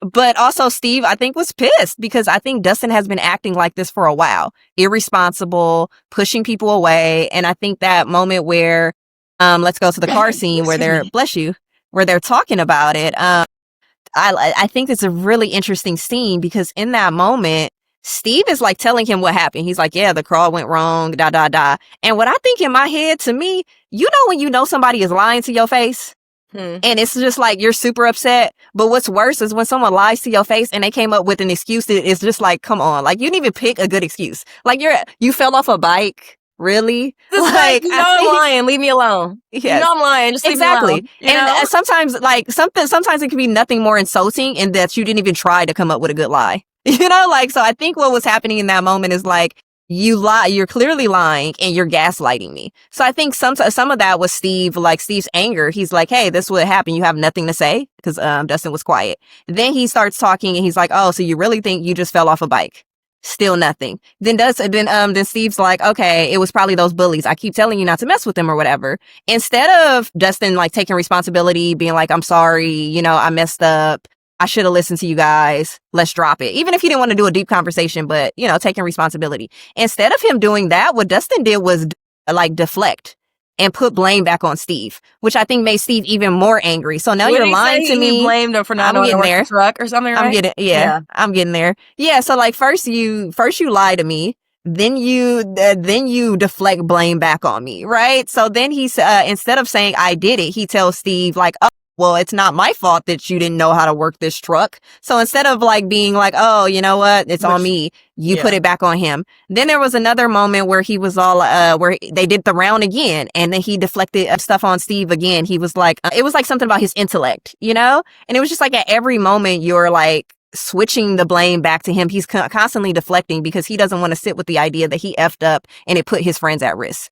And I just think like this premise that people are like upset with Steve's reaction. Like, oh, I remember. And it was another point where he was like, insinuated that Steve didn't care. He was like, oh, you know, I could see your care coming out of you. Or he had said I'm talking about Dustin. He has said some type of little remark insinuating that Steve didn't care, which I think was also insulting to Steve. It's like, dude, he was like, I've been caring, repeatedly caring, and you won't allow me to care for you. I think what you saw is like, is Steve being like insulted on multiple levels. You're lying to my face. You're deflecting stuff on me. And then you're acting like I don't care. Like, who the hell do you think you are?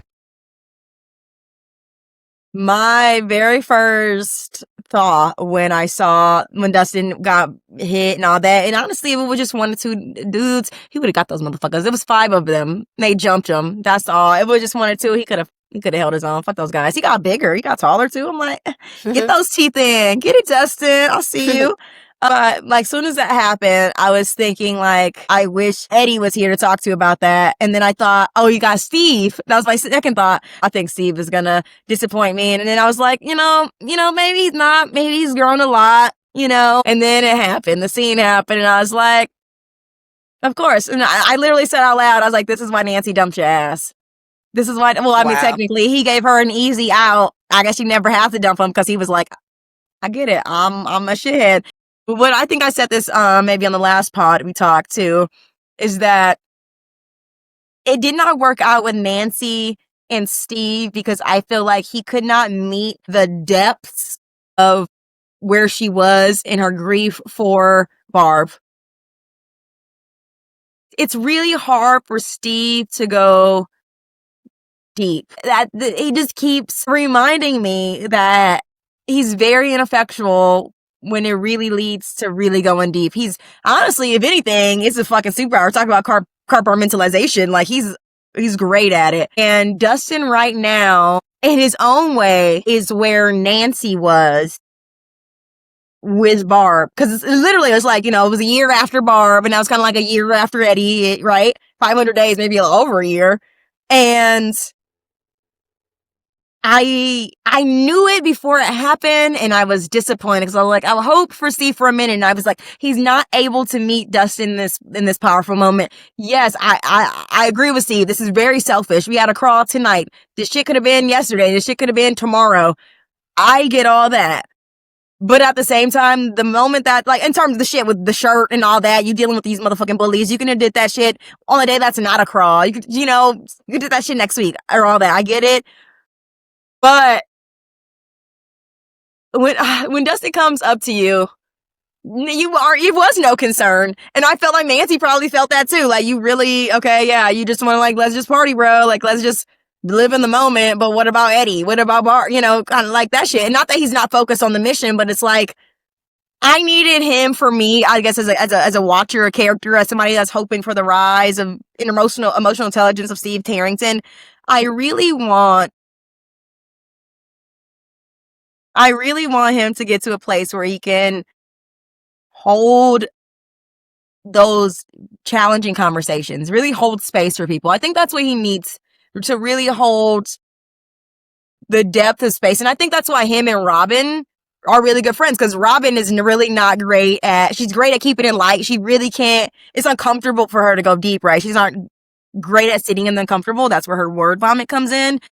And I think that's where the deflecting of Steve's comes in. Like, oh, let's do this instead. Like, let's go to this movie, or let's just go to this party and drink, like whatever it is. Or like, where are you, Dustin? Cool. Yeah, we should know where Dustin is. Dustin should not be fucking off. And you know he's lying. So like, why not, like, are you okay?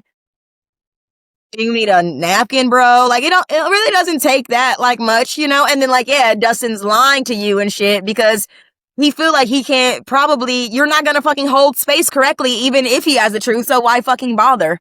You know? And So I get that Steve was kind of like offended and saying this like, yeah, I should know how to motherfucking work this thing because that's kind of your job. That's why we're a team. You know, I don't really need to know how to work this thing. So I get being offended, but it's like clearly see the reality of the moment in front of you. Clearly he's not in a space to have an I told you so. Like, a motherfucker jumped. Obviously, he didn't fucking fall off his bike. Don't you think he kind of knows that he kind of should have been here? And I'll give him the same grace that I gave Dustin. Prefrontal cortex, not fully developed. He's like a teenager. He's a late teen. Maybe Steve is what, 19 or whatever at this point. So I'll give him grace in that regard that he's still learning. I don't hate Steve. Like, this isn't a fuck you Steve moment forever. Like, I still love you, Joyce. You got shit to work on. I still love you, Steve. And I hope they can grow into the people I want them to be. But it just, that one little, that's the nugget of Steve as a writer. I see that they're kind of, the writers are bringing this back to show multiple ways and like where he can be real and raw and soft. And we haven't really fully seen that from Steve. And that's why I was disappointed, just because I hope he had risen above at that point. And that's really all. No, I was thinking he should you represent the voice out there, and I just categorically just disagree. I think what you saw out of Steve, even the last scene, he's like screaming it, and Jonathan has to tell him to shut up. He's like literally screaming at Dustin. He's like, for once in your life, take responsibility. For once in your life, step up, to the plate. And I think it's just like this kind of, I'm not saying you're doing it, but I think it's like this thing where people do it with Mike too. And I think, I don't disagree to that point. I think that's a great point. Dustin, he deflected. It's like, yeah, you fucking should have been there. This is Steve's job. You shouldn't have been playing with this little alien creature you didn't know and thought it was a new species. And now it's Demogorgon. After you fucking found out it was a Demogorgon, you still were doing shit after you ate your cat. You were still hanging out with this dude and didn't tell anybody. So he does definitely think he's smarter than everybody. He's a know-it-all. And he takes a long time before he actually admits his flaws. And I agree with that, but it's like, then I feel like that's a terrible mix for friendship. Okay, take a person who can't be accountable with the person that can't meet you with depth. So I feel like, I honestly, at that thought, I was like, I kind of wish Jonathan and Dustin were better friends. Season 4, when Jonathan was just so there for his brother, like, if you could ever come to me, talk to me, after they left California, he was there for him. They had that beautifully rich brother moment. There's pieces of me that recognize that Steve could have had a moment, and that's undeniable. I'm not going to get lost in that argument with people if Steve could have been like, hey, well, he did actually say, hey, what happened? And then Dustin decided to lie. But I guess he could have did that again and again, and Dustin could have kept lying. But, and then I guess you guys wanted him to just be like, dude, you can talk to me, except for Steve is literally letting the audience to know I've done that repeatedly with him. So I feel like you guys are like, that's what I was saying, but well, he says it. He's like, I have been here for you, caring for you. He was like, I've done it again and again, So yeah, I think but in Steve's way, I mean, does Steve feel like a character that, I can just pile my emotion? No, I honestly feel like he can with Robin. Maybe. He can. Yeah. Whether you feel, okay, here's the difference. Whether you feel like a person can hold that space and them asking you and giving you that space is two completely different things. Exhibit A, Mrs. Wheeler is always like, I'm here for you. Her kids don't always go to her.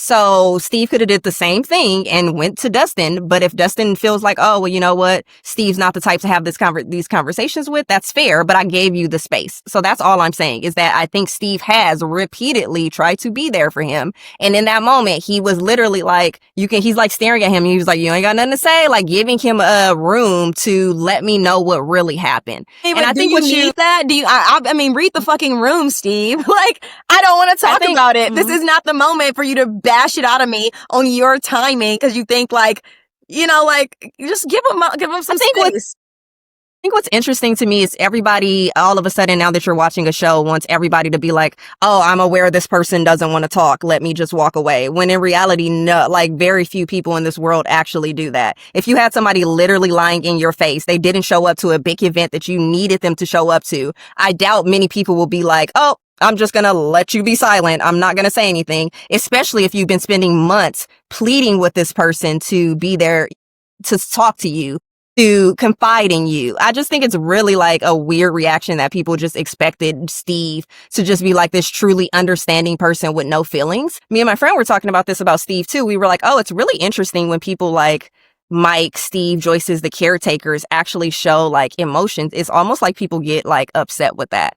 And it's like for Steve is usually like the caretaker. He's the babysitter. Everybody, calls him that. He like puts himself on the line for other people. He takes care of them. And like, I think what they were doing was like giving Steve a moment to like speak to his frustrations, because Steve is usually just there for everybody. Like a lot of times Dustin just says like really insulting things to Steve like all the time, and Steve just takes it. So I think you were seeing a scene where Steve was like, enough is enough. And I was actually okay. Just like, we haven't talked about the specific scene, but Will stands up to his mom. To me, I feel like that was a scene where Steve is actually kind of, it's so to speak, standing up to Dustin. It's like, bro, like, I'm tired of you acting like this. To me, it's akin to like dealing with the drug addict. I'm not saying Dustin is a drug addict. He's clearly grieving. But to me, it's like dealing with somebody that's like going through something like severe, like a drug addiction.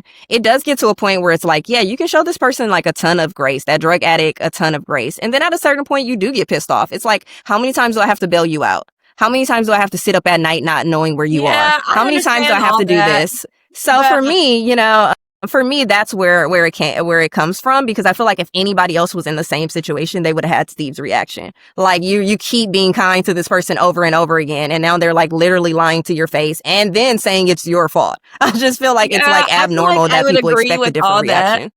I feel like maybe it was a different character, I could get on board with that, but I've just seen Steve display like some nonchalantness or like trying to bring some like lightness to like really heavy shit, which is again, I love that about him. And I have a response to that. I didn't get to speak to that part. I think it's a skill. Yeah. I think it's a superpower. I love that about him, but I honestly think that's one of the reasons why Nancy, he couldn't hold the emotional weight that Nancy needed. And I feel like, Dustin's arrogant, XYZ and all that, but it's like, motherfucker, mama talk to you. And I feel like you ain't gonna get it. And maybe he's even tried to talk to Steve before, but Steve tried to make some lightness out of it or something. And it's like, no, actually, I loved Eddie. I told him I loved him as I held him in my fucking arms and he died. And I had a limp and I had to get myself back from the upside down while this shit was flying and I was scared. And I had to tell his uncle that he's dead. I wonder how people would feel if Hopper died that episode. So glad he didn't. I wonder how people would feel if I wonder how people would feel if the crawl actually turned into something deadly, like immediately. And if people would have more of Steve was right in that scenario, like Steve should have came down on him because this was a life or death. This is a life or death situation. Would we ever forgive Dustin? That's a great point. That's what I'm saying. I wonder, like, I think you guys are treating it as if it's like this normal situation that Steve wasn't there for him in. Steve is actually, we're at war. And I think like a lot of rhetoric online is forgetting that, which is why this podcast started with me being like, there are 500 days of this. And just because they've had like safe crawls doesn't mean every day is safe. Demogorgons clearly have attacked this place. They took Holly. And like, I think when you guys are thinking of that scene, you want Steve to be like, one, you expect them to have like the super evolved level. And like we said, they're all teens, right? And I don't. And that's why I was disappointed. Because I think, it was clear disappointment by people because they expected Steve to be more involved than they actually are. Because I'm a mental health professional. I know none of y'all would have reacted like this. I just want to say I was hoping for the best. I wasn't disappointed because I was expecting it, but I was disappointed because it wasn't what I hoped for. Right. Like very few people would have had the reaction that they're saying, especially in a situation where we're in a life and death battle and one of the key members of the mission didn't show up. Some of our friends are lost and someone was kidnapped. I doubt people would have been like, Dustin, I ask you every week, are you okay? I constantly call you and ask you if you're okay. You blow me off. You never tell me how you feel. And in this moment, you're being once again rude and deflective, but please tell me how you feel. I don't think most people will respond like that. But getting to what you said about Steve, because I think that's a really interesting point about Steve. You're right. There are some people who can't handle, particularly death. I talk to a lot of people, and I've talked to people about this before and after I was in the mental health field about like not really even knowing what to do. Stop asking me what's wrong when you can't handle it. You can't handle the truth, Steve. So fucking leave me alone. No, that's stupid because then the same people that say then don't ask me are the same people that's going to complain that he didn't ask. So I'll throw that out. But I think you have many people, and just because you're not good at it doesn't mean you still don't want someone to try. You want to be there for that person. And that's what I find is that people are like, oh yeah, I don't really know what to do. It makes me really feel uncomfortable. But of course I really want to be there for my friend. So I think it's more common than not that most people don't know how to hold that space, especially for grief that is complex. Most people don't know how to hold that space effectively. Especially Steve Harrington.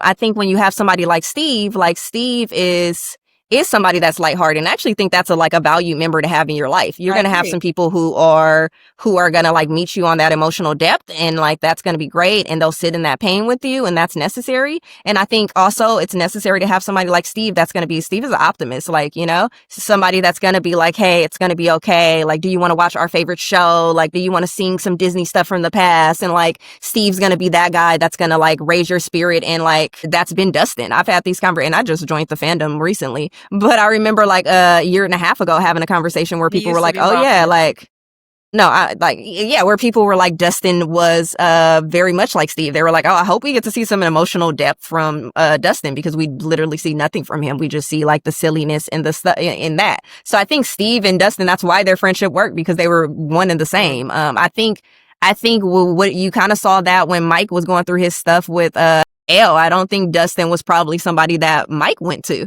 You know, like, I think Dustin was somebody that couldn't be reliable. I actually think right now, like, Dustin Mike and Lucas are like, they're the two that they're the two. So like, when we're saying this of all the stuff about Steve, Dustin has likely been the same exact person throughout his life.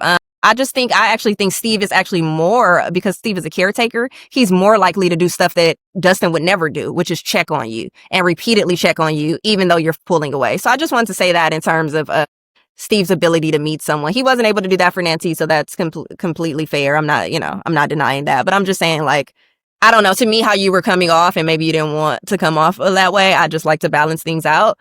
You're breaking It's as if like there's no space for a person like this, you know? Wait, broke up and you stopped. It said something about me not wanting to come off like this, and then it froze. No, I was like, I'm not sure if you meant to come off like this as you were talking about Steve, but it comes off as, I mean, you even said it. You were like, you know, I still root for him, but it comes off as if there's no place for someone like Steve, has no level of emotional depth. I don't think that's what it is. I think Steve just struggles. I just think Steve struggles to like meet you in that dark.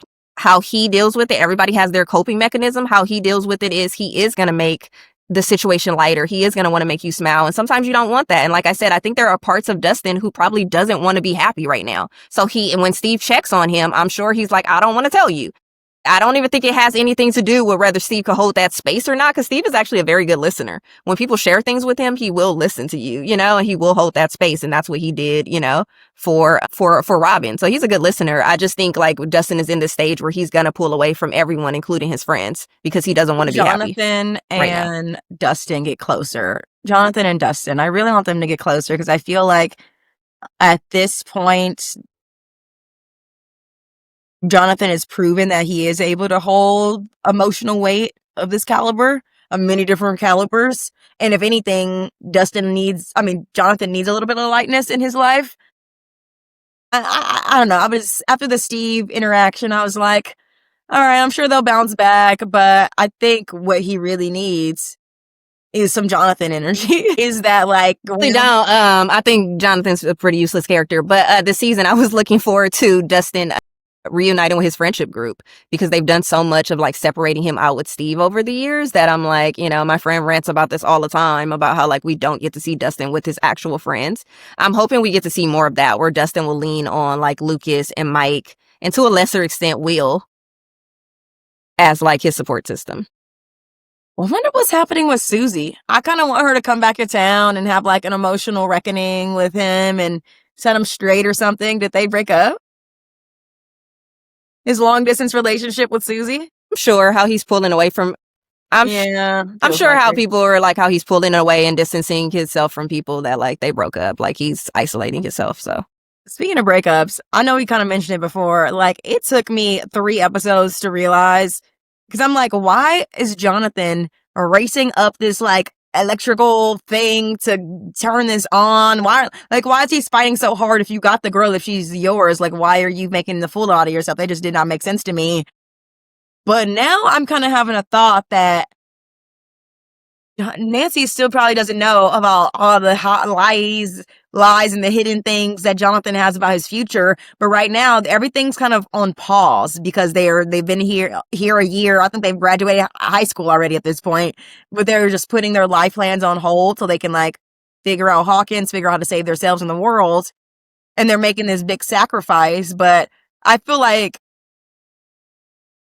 there's something off kilter with them. And I think it's just because he's just not being truthful. And so he's not being truthful. He's not being his natural energy, and he's not pulling towards her. So I feel like she feels like he's not being truthful. So she's slightly pulling away. And I feel like maybe they feel each other's energetic push and pull. I think he has to be still feeling some energetic push and pull, because then why would you be like competing for a woman that's already yours? Like, I feel like he feels like he needs to overcompensate in some way to like make her happy, because he's not fulfilling her in these other ways, because he full of lies. I think what's happening is exactly what you said. I think their relationship was already rocky heading into season 4, but because the city literally split apart and we had to like kind of go on the run and be in crawling, I think they never addressed their issues. They just kind of swept it under the rug, and then they just kept dating. So I think the cracks in the foundation, but also during crisis, people do that often, Do what you do, yeah. They so really I have think no that they choice kind of right just now push other than past to it. just keep doing what they're doing. But I understand how he can be like kind of feel like there's competition with Steve, because if he ain't doing what he needs to be truthful as a man, if he knows there's some cracks in his relationship, Steve probably senses those cracks, and he knows that like my relationship is cracked, so this man can get in between my cracks, so let me overcompensate in all the ways that I don't need to, instead of just talking to my woman. I think Jonathan has always been insecure about Steve, which makes sense. Like, to be real, Nancy kind of like played in between both of them. And I don't mean play in a derogatory way. I just mean like, her heart was kind of in between both guys. And still kind of remains, and that's what we see on screen. So I think Jonathan has always been insecure around Steve, but you're right, like, and as they come back and his relationship is feeling rocky, and he can clearly see that Steve still wants his girl, I think that makes him feel competitive, because he's like, oh well, what if she wants him too, and honestly in season 4 she was kind of he wasn't there, of course, but we know Nancy was giving Steve a lot of looks and stuff like that. So there is something to be said about like Steve and Nancy still having this chemistry. I don't know if like within these 500 days, maybe Jonathan has caught a couple of moments where Nancy maybe was like staring at Steve at a little bit too long, and things like that. So I think that's why you're seeing that competitive energy. I mean, we did see that in episode. We saw that in episode 1 when they were all looking at like the paperwork, and Steve leaned over Nancy, and I feel like Jonathan clocked that. Him clocking that hard, I was like, am I supposed to be clocking something? I didn't know what was happening. I was like, are they together and he's jealous that he's not with Nancy anymore, or nobody with Nancy? I was like, I clocked that. I was like, ooh, he's like, why are you so close to my woman?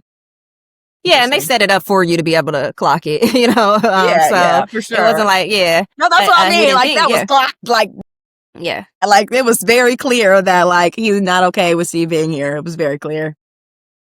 Yeah, and I'm sure they're only doing this because they have limited team. So I think that's what's all hands on deck. Like, we ain't in a privileged place to be kicking out members of the tribe here, Mm-hmm.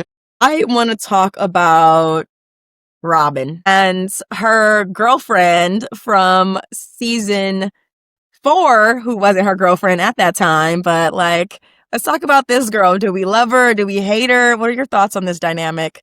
Making out in the hospital. I think one of the reasons why I kind of felt like, these first 4 episodes are underrated, and that people were being like a little too extra. Just like I felt like people were coming down a little too hard on Joyce, too hard on Steve. I feel like the people did the same thing with these episodes. I think a lot happened, and one of the things that I was hoping we would see in this final season, but I wasn't sure if we would have time, because Stranger Things is known for doing too much with too many characters and like having a lot on their plate. What I really wanted to see what happened with the Vicky and Robin storyline, and I'm so glad they don't have enough time. Yeah, they don't have enough time to like give it like a full, like storyline or anything like that. But I think that with the time that they did have, I think they did do it justice. Like, they gave us enough to, and then she even told us a little bit about their story. So I think they did it in a really good way, because I wanted to know if they got together, and they let us know that within the first 4 episodes. So I was really happy with first girlfriend. I'm so happy for her. I love Robin. I love that Robin's just so effervescent. I love that she's optimistic. I love that she's herself. And I love that it's so crazy, because one of the, key points that I know that I got my degree in communication and fine arts with an emphasis on dance and theater arts, for those who don't know. And in college, in art school, we learned a lot about the AIDS epidemic and how heavily it hit the entertainment industry from Broadway to the big screen. And I heard a lot of stories in the gay community about how so many people were afraid to touch men with AIDS, and just gay men primarily with AIDS. They were just afraid because they thought, they would get it like cooties or, by touch. And because there just was so much we didn't know about the HIV and the AIDS epidemic at that time. And there was so much, it's just xenophobia and homophobia at that. So it was lesbian nurses who are known in history at this time to really be the ones to step up and help these gay men when they were sick. And I think that just historical nugget that lives somewhere in my brain popped out when I saw that. I was like, lesbians taking care of gay men. Once again, here we go. It's beautiful. And I think that whatever, call it nurturing, maternal energy, intuition, like Rock and Robin intuition. She just she saw Will even before.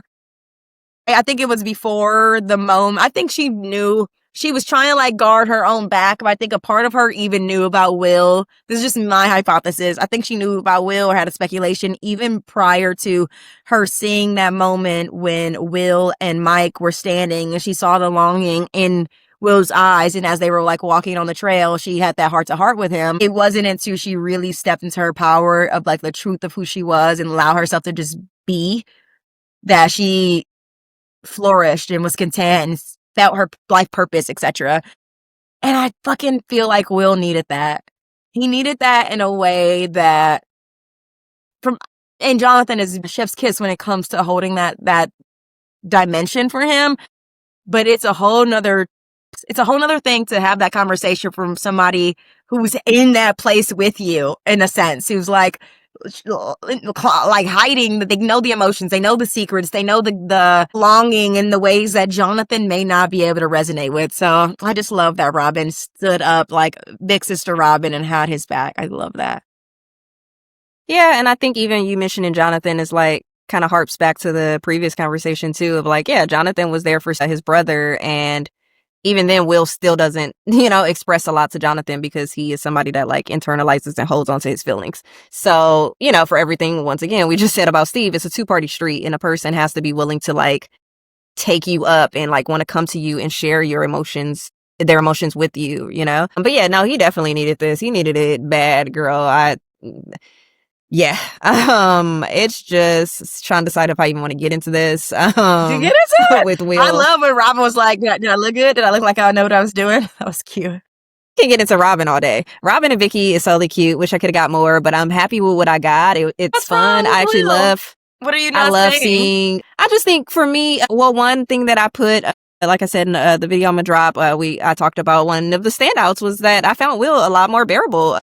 These first 4 episodes, he was bearable. I didn't think that they could. I didn't think that they could make him this bearable in the way that they did. I think they showed him in leadership positions. I think they actually showed him being a good friend, which throughout the seasons he hasn't really been a good friend to anyone. In what ways? But I shouldn't even say that. Yeah, you're right, because I'm giving him a little bit too much credit. But they at least showed him with his friends in a group. The one thing I didn't like, and we'll talk about it when we get to. You were saying that Will, you said that you think Will has been a bad friend. The poor guy has been having the goosies left and right, blacking out and doing all that for fucking 3 years. Yes. I mean, he hasn't had a chance to be a good friend. Will is he hasn't been there with any of the friends. You can see throughout the whole show, he never really hangs out with any of the friends except for Mike, right? You never see him really having any moments with Lucas or Dustin. And then the funniest thing is in the famous scene where he's like, "It's not my fault that you don't like girls," or whatever. They're in the garage, and they're in the garage, and Will is saying that he wants you don't even know where you don't even know where Dustin is. And it's like, bro, you don't even know where Dustin is. It's like, stop it. You're not. And then I think the ultimate example, which me and my friends cracked up on. I do want to give a caveat to that. He spent, what was that, season 2 or 3? He spent that whole season like, let's play. It was like the season where they were just in the summer the whole time. I think that was the 3 with Max. The whole summer, she's just like, let's just play. He's like, let's play D&D. Let's play D&D. Let's play D&D. And to that credit, and I think he's like saying like, you don't know where Dustin is. Maybe like, I'm trying to get the team together and y'all thinking about girls and other shit that ain't us. No, he was. He was totally trying to make it seem like Mike was the bad friend, which in reality, you're not a good friend. You don't know where Dustin is. And how selfish was it? Like, I totally understand him wanting to play D&D because like his childhood has been stolen from him and he's trying to like, you know, live that back. But it's like, you see, like, I think it's so messed up for him to see like his friend going through all this stuff. And he's like, hey, guy, like, I just want to like, you know, fix this issue with my girlfriend. He's like, that stuff doesn't matter. Or he's like, I don't care what you're going through with Elle. All that matters is this board game. I actually think he was the one that was showing that he wasn't the greatest of friends. And I think this like the greatest sign that he doesn't really often care about his friends is also his flashbacks in episode 4 literally had none of his other friends but Mike. Just putting the cherry on top of the fact that he literally doesn't care about the rest of this group. Anyway. He just has really intense feelings for Mike. Or that. Yeah. Yeah, and so you don't see him like he caring about anyone except for Mike. I think in this season 4, I'll give him credit. Like they put him in a lot more group scenes where you could see like he was doing stuff with the other group. They put him like in a leadership position where he was like, oh, we're gonna do this, this, and this, and he was like drawing, you know, on the board. I also want to caveat that the Will stuff. Season 1, he was like upside down boy. Season 2, he was trying selfishly because it was like summer and all that. And then no, that's season 3. Yeah. But what happened season 2? Season 2, he was going through stuff as well. He got possessed by the Mind Flayer. Yeah, and then that's when they discovered that the Mind Flayer could see things through him, and so the Mind Flayer didn't want to be cold, so they make him really cold or really hot or something, and he was like, that's when we got the Switchies in. I know the Switchies was somewhere. So he was going through all that season 2, and then season 3, he was like, I'm fine, I'm good, bros, I'm back, baby, let's rock and roll. And then season 4, he wasn't even in the state. So I feel like there's 2 seasons, season 1 and 4, where he ain't even lived there. Nah, and even season 4, you also see that he's not a good friend because he ends up trying to once again turn it on someone else, just like Dustin was doing, but tried to turn it on someone else and was like, you never write me. You didn't write me love letters. You wrote your girlfriend a lot of love letters, but you didn't write or call me. And like Mike was like, yeah, you could have called or wrote me, dude. Like, he's in love. He's like, you know, so I'm just like, because the person is in love doesn't mean you can't like in love. You can't, young man. You can't speak the truth, you know. So anyway, the reason why I bring this up is like, I really found they made him a lot more bearable. They made him like his life is always through the prism of his crush on Mike, and I think that's a disservice or his trauma, right? So I think it's a disservice to him. He comes off as a very traumatized boy that only cares about Mike, and I think season 4. I feel like this is the first season, season 5, that I feel like I'm getting to know Mike and I'm getting to like him because Will, because he's actually here and like engaging with others. Right. Yeah. So I was like, oh, this is nice. He's like not annoying me, and he actually has a personality. And I think the way he stood up to his mom was really great. And I obviously, you know, the end of the episode 4 was awesome. So I really enjoyed that. And I think he needed Robin. Robin was the key to it because Robin basically told him like, you're looking for another person to validate that you're okay. You know, the validate that you're enough, and you're looking for that. And she was like, when I stopped doing that, I was able to like unlock everything in myself when I realized I didn't need another person to tell me that I'm okay and to accept me. I can just accept myself. And I think when Will got that, he was able to like hopefully release this, like, you can still like Mike, I suppose, but I think he was able to release like all this weight he was putting on that one friendship and just like accept itself. And I think that's good for him. He needs that. He does keep going with this Will train. He got powers! He got powers, y'all. That, honestly, I kind of speculated. I was like, it was once when he was in the Upside Down, season 1, and they like, you know, it was Hopper and his mom found that tube in his throat, and then, you know, and they pulled that long tube, and then he would like, he spit out like the worm. I think that worm happened to be Dart. And like he did that in the sink and all that, which he told nobody about. Weird. I always thought that was really weird. You're just gonna throw up, and then he sat back at the dinner table like, la la. I remember he just smiled. I'm like, okay, that was weird that you didn't tell anybody. But you know, maybe that's a trauma response. Who knows? To try to just normalize things. And then, so I thought, okay, that was weird. Maybe he got some weird like power trip powers or things from that, because how long was that tube down his throat? What was that? And then I also, that when all that fog came into him, and that's when he started getting the goosies and stuff on his back, because like Vecna connected with them. I don't know. I was like, if he can sense Vecna around and he's with this hive mind, I started like putting the pieces together, I feel like a little bit in season 4, and even the episodes like leading up to the last episode, which would be the season 5, episode 4, or even before that moment. I felt like my mind was already percolating. I'm like, does he have like something? I feel like he's not using. That was what I thought. I'm like, Will is not using all his power assist potential. I feel like he hasn't tapped into all this because he's scared, and then boom. I didn't know it was going to be like that, though. I thought he was going to be a little psychic. I don't know if I thought he was going to be able to control the hive mind, and like the hive would be like his posse, there with all the other ones, and like attack Vecna or something. That's what I thought. I didn't think he would actually be able to be like dynamic powers. Like I thought he would be Phoebe in Charmed. You know what I mean? Like you can do these things in your mind, but I didn't think you were actually gonna like, you can throw bitches across the room. Like we have another 11, but it scares me because he is like, has all these powers, but he's sort of in a hive mind, seeing through Vecna, and Vecna seeing through him. So I'm like, can we trust Will? That's always been my question. Can we motherfucking trust this motherfucker? Yeah, I mean, it backfired last time in season 2 when they saw through him. Yeah, like he was able, so we don't know. It could happen again where it backfires. But yeah, I agree with you. I think most people speculated that Will would have power. That was like the, a popular theory that most people had, and we've just all been waiting years to see that. So I wasn't surprised that he had powers, but the way in which he had powers was really interesting. Creepy. Because, so far Will has had powers, but it's been the most useless power to have. It's just been him touching his neck and telling us he's here when we can clearly see he's here because he's literally on the ceiling. So you touching your neck and telling us he's here is like literally the most useless thing on the show. But now he actually has like powers that can be helpful, but I didn't think he would be able to wield it like this. According to the Duffer brothers, like it's a hive mind, so he has to be like near the hive mind to work, so he's not quite 11.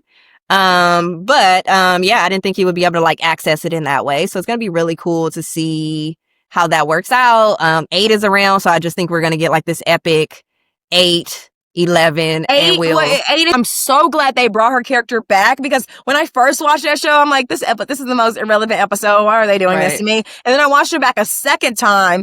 I was actually giddy. I was happy that she found her people, and I was like, this girl actually really cares about her. This girl really cares about 11. And I was like, I just wanted them to be more down for each other. And I hated that they separated, because I remember vividly the look on her face when she was like on 8's face when, she cried. I think she cried. I feel like she cried. In my head, I feel like she was about to cry when 11 decided to not go with them. And they're like, okay, close the door, and they kept doing their thing in their van. And so when she saw her, that was on season 4, right? So when she saw her, or season 3, I think season 3. So when she saw her, 8, I was just so happy. I was like, yes, they're together again. Yeah, it was season 2. Yeah, season 2. Oh my gosh. So far. Yeah, no, I remember, like, that's why I said, like, to me, it was actually a lot that happened in the first 4 episodes, and I still consider these building episodes, too, so I think for them to be building episodes, a lot happened. I was hoping to see 8. I kind of kept out, like, this was one of the things I was looking forward to, because I don't know, I just trusted that the show wouldn't leave that big of a plot. Too. I'm like, we never see these people again. I was like, why would they waste an episode on that? Like it just didn't make sense. And even when I watched it the second time, I ended up even more pissed off that this was like a wasted episode, So I was like, I just felt like they have to bring her back. So that was a big surprise getting her back. And I think it's gonna lead to like some epic stuff at the end. I hope so. Oh, I hope she's not mad at 11 for leaving her. I hope she ain't pissed. I hope they can be friends. I just really love their dynamic. And I just feel like 11, maybe she doesn't need, I just want her to have people who are like her so she doesn't feel othered. I don't know. I just always feel nice.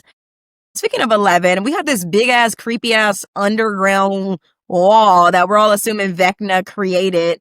And we are kind of assuming that maybe Holly was on the other side because 11 cannot track Holly. And that brings us to Max. Yay. Yes. So happy Max isn't dead. Literally when the first minute, where's Max? I'm like, where's Max? Like, that's all I cared about. And I feel like they took forever to let me know where Max was. She looks fantastic. She's so badass for still being alive. It's awesome that she heard the music that Lucas was playing. fucking cassette tapes. Keep playing it. Just I don't have to repeat, bitch. Play that tape. She could have been for Reese. And then she got caught in this loop. So frustrating. What do you think about that? Yeah, I was so frustrated. And I was like, damn, that tape ran out again. Like, Technology. we needed the advanced technology. But no, I was super happy to see Max. Like, my hope was that we would see her by episode 4, and we got her in episode 3. So I thought we got her ahead of schedule. I was really psyched to see her out there. And then, to know that she knew Lucas was there just means so much to me, because he's going there all the time. He's like reading to her. He's giving like updates. Oh, that was another moment where it was like, oh, Will is showing up for his friends. Like, he was actually at the hospital talking to her. I was like, oh, that was a nice Will moment. But like, just the way, all this Will animosity. Will been going through a lot. I'm just.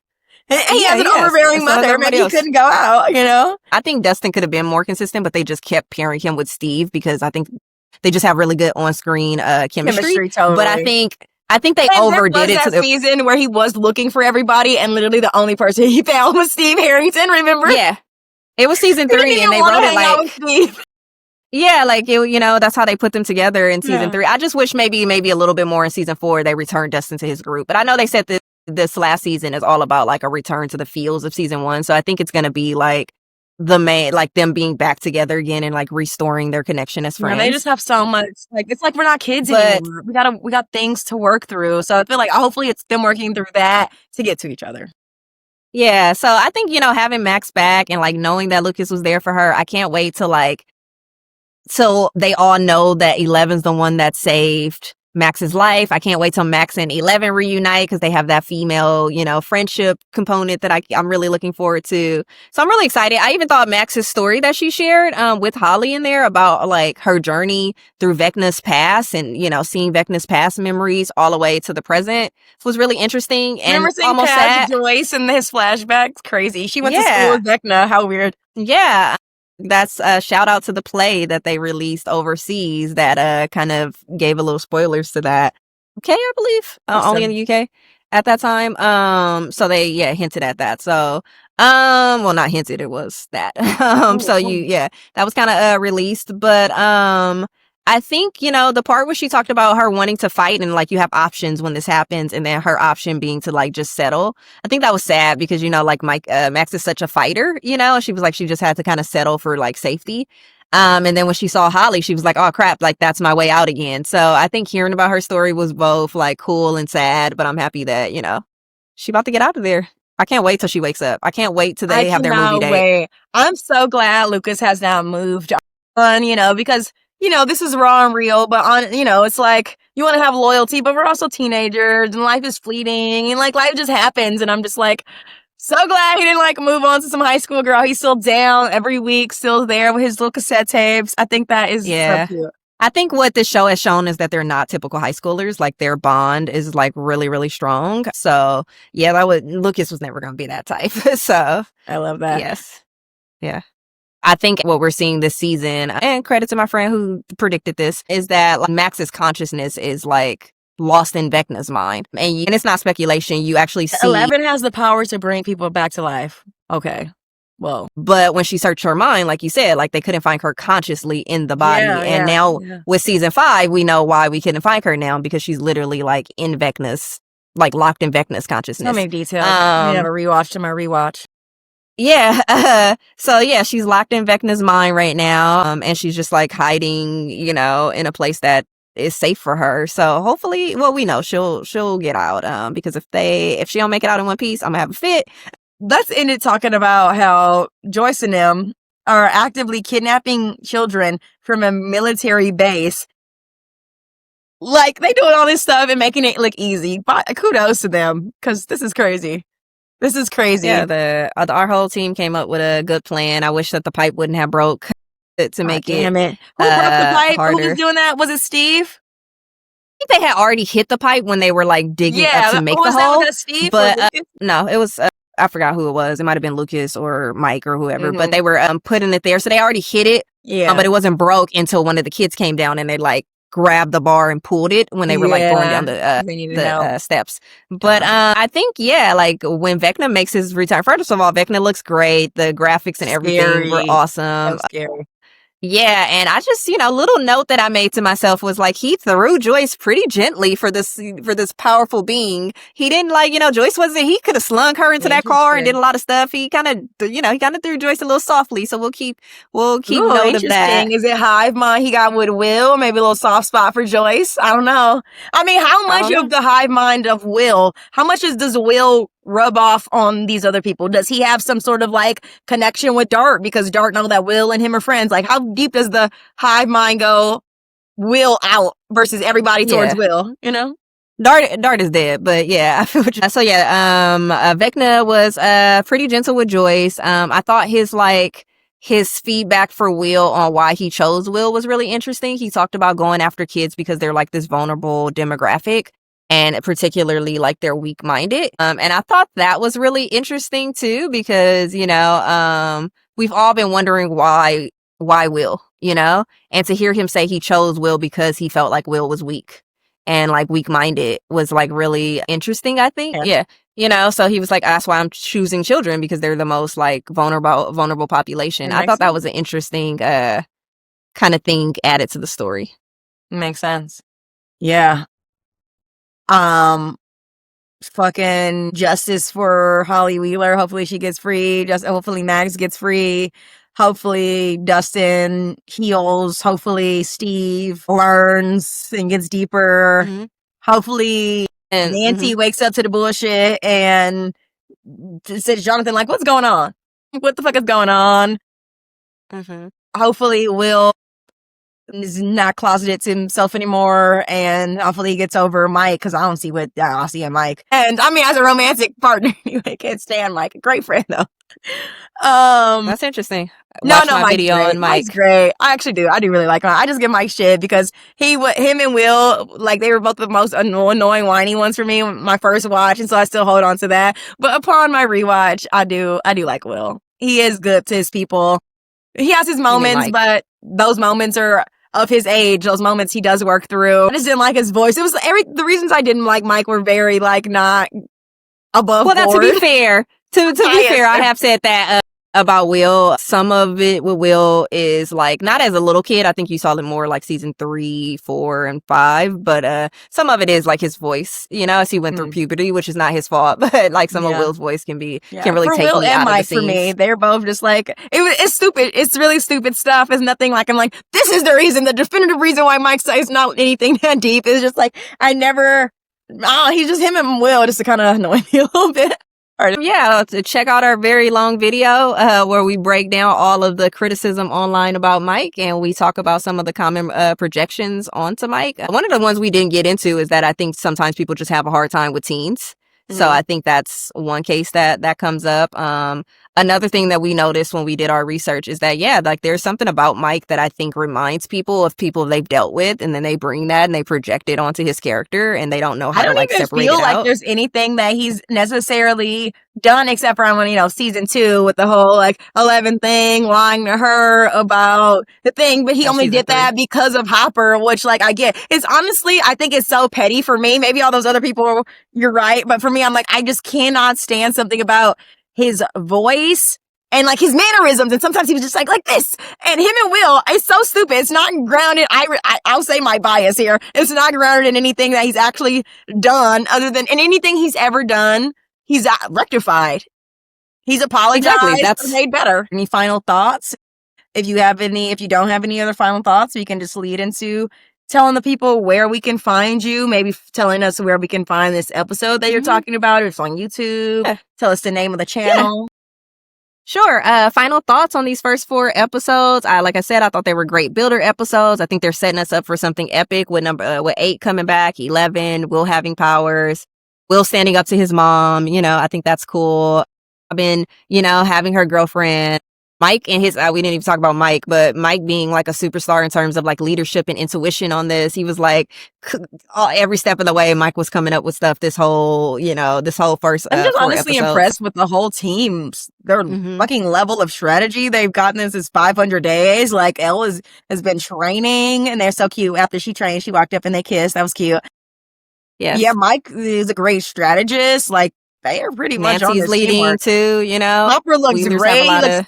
like, he lost a lot of weight. I'm like, he looks He lost great. a lot of weight. Yeah. I mean, that weight happened during his captivity in Russia. So, yes. But, yes, I'm looking She's forward like, no, to... babe, it was circumstantial weight.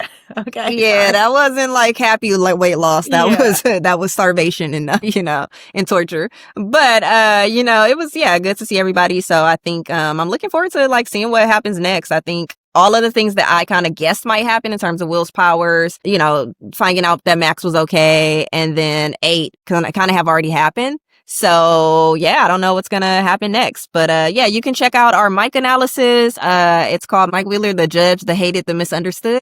So that's a hour-long analysis on Mike Wheeler. That's coming up. Our channel is called Halfway Happy. We're doing a lot of Stranger Things stuff right now. So right now, I think it's a lot of it's like on that Mike stuff. We're doing, I'm editing it currently, but next what's going to drop is like our five reactions to 5 bad takes about the 4 episodes that were released. So yeah, we're kind of doing that. We're saving a lot of big picture reactions for the end of the season. And then we'll do like more probably character deep dives at a different point. But yeah, I'm doing it with my friend Sarv, who's also in the mental health field. And I was going to say, with you guys being in the mental health field, I think Halfway Happy is a great name because happiness, mental health, compartmentalization and all the things that we've been talking about this whole episode. Yeah. This was fun. For having me on. I know we went into a million different directions. We'll see how much of this actually makes it into the world because we had a lot of conversations here. But either way, it was fun. I think these conversations are interesting. And just to hear each other's opinions, whether we agree or not, like if you think Steve was in the right or Steve was in the wrong, it doesn't like, to me, just having debates on both ends and trying to see both people's point of view, I think is really important just from what I've seen with the dialogue out there. I think people are lacking the ability to be able to like hold both spaces. And I think we did a good job today.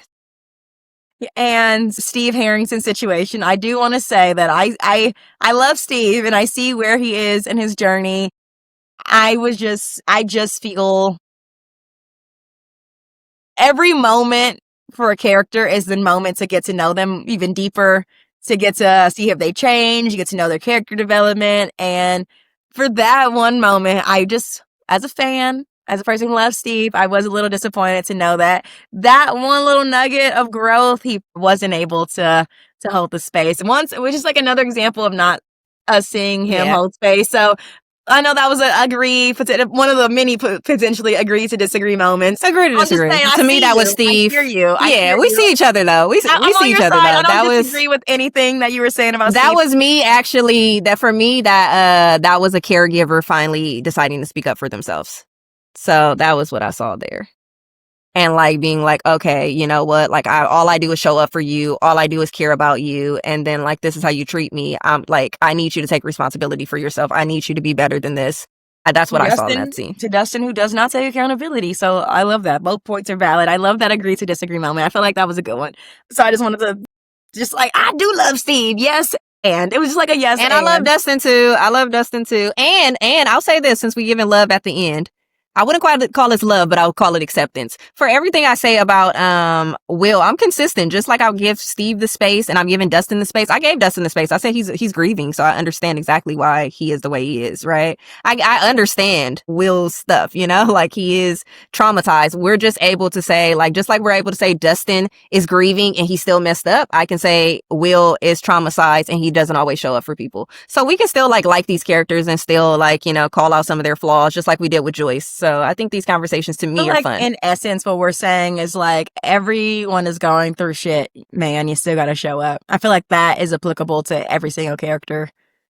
Yeah. And everybody needs space. And somebody, we all are going to have moments where we need somebody to hold space for us. I think what Steve's growth is going to look like is less of this like deep guy where he's going to be like Jonathan now, or even Mike, who I think Mike is a really good listener. He's there for people. Or even a Lucas, I don't think it's going to look like that. I think Steve's growth is going to just be more of like, he's going to hold that space just like he did for Robin in the bathroom as she came out. He's going to hold that space and he's going to be, I actually think he's probably already there. He's going to listen to you, but I think it's going to be Steve's personality, no matter what, is to hold that space. And then he might like be like, you know what, you've always were a knucklehead, or, you know, I'm always going to be with you in the pain, idiot, or something like that. That's just going to be him. So that's what I meant by like, I don't know if Steve's growth is ever going to look like people want it to look, because he's always going to have like this light. That is who he is. Or maybe he will adapt and to learn like the right place, right time moments. Yeah, it's going to be subtleties there, but he's going to be like, he's already a good listener. I think he's just going to tune that in and learn how to hold it. But I'm just saying he might always be at the end a guy who wants to buy you ice cream after, or who wants to like do something out. Like, that's just going to be Steve. And I don't think that's an inherently bad thing. You're going to have deep friends, and you're going to have friends that are like more lighthearted. It just is what it is. You know what I'm thinking about? I'm just comparing and contrasting Eddie and Steve in my mind, because it's funny. I think what one has, the other was lacking. I think about one of my favorite Steve moments. I think actually one of the moments that really turned the tide in my head, the first time I was watching Steve. The second time I was watching Steve, I already kind of knew Steve, so it was like a little bit different. I did get mad at him for certain things, but then I digress. Let me get back on track. I think that when Steve saw like, you know, the Vecna Demogorgon thing monster in Joyce's house for the first time, and it was just Nancy and Jonathan there, right? And they were like, she was like, you need to leave, run. And then he got in his car, and he ran back inside right away. He was like, you know, fucking shit up. Respect. I respect that moment a lot. Conversely, Eddie ran.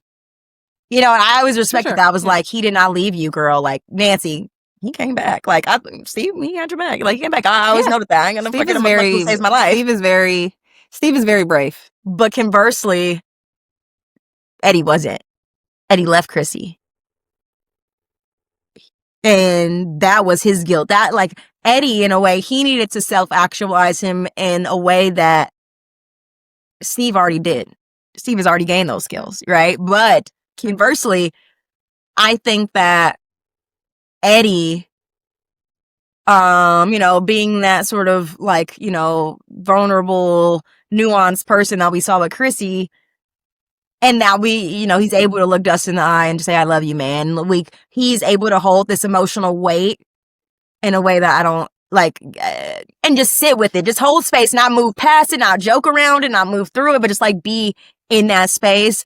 I think that Eddie has self-actualized himself in that regard in a way that our dear Steve is still working on. I would kind of, and I could be wrong, by the way, with this, I would kind of argue against that. I don't know that we know that. Eddie was in a very unique situation.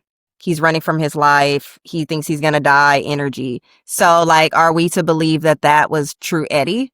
Like, the Eddie that we see before those scenes, before the Christy thing, I'm not sure. Like, Eddie was nice, of course, but Eddie was a bit of a jokester too, you know? And I'm not sure, like, how often Eddie told people he loved them before Christy died. I'm not sure how much Eddie was willing to have, like, these deep conversations. If we want to stereotype him, he was like a heavy metal kid. I don't know, like, if he was always sharing his feelings, just like Steve is a jock, you know, like, so I don't know. I just say that regard of him having like this friend group that looks up to him, and what his uncle said that like, yeah, Eddie looks like this, but he's actually like heart of gold, never heard a fly. Like, that's not Eddie.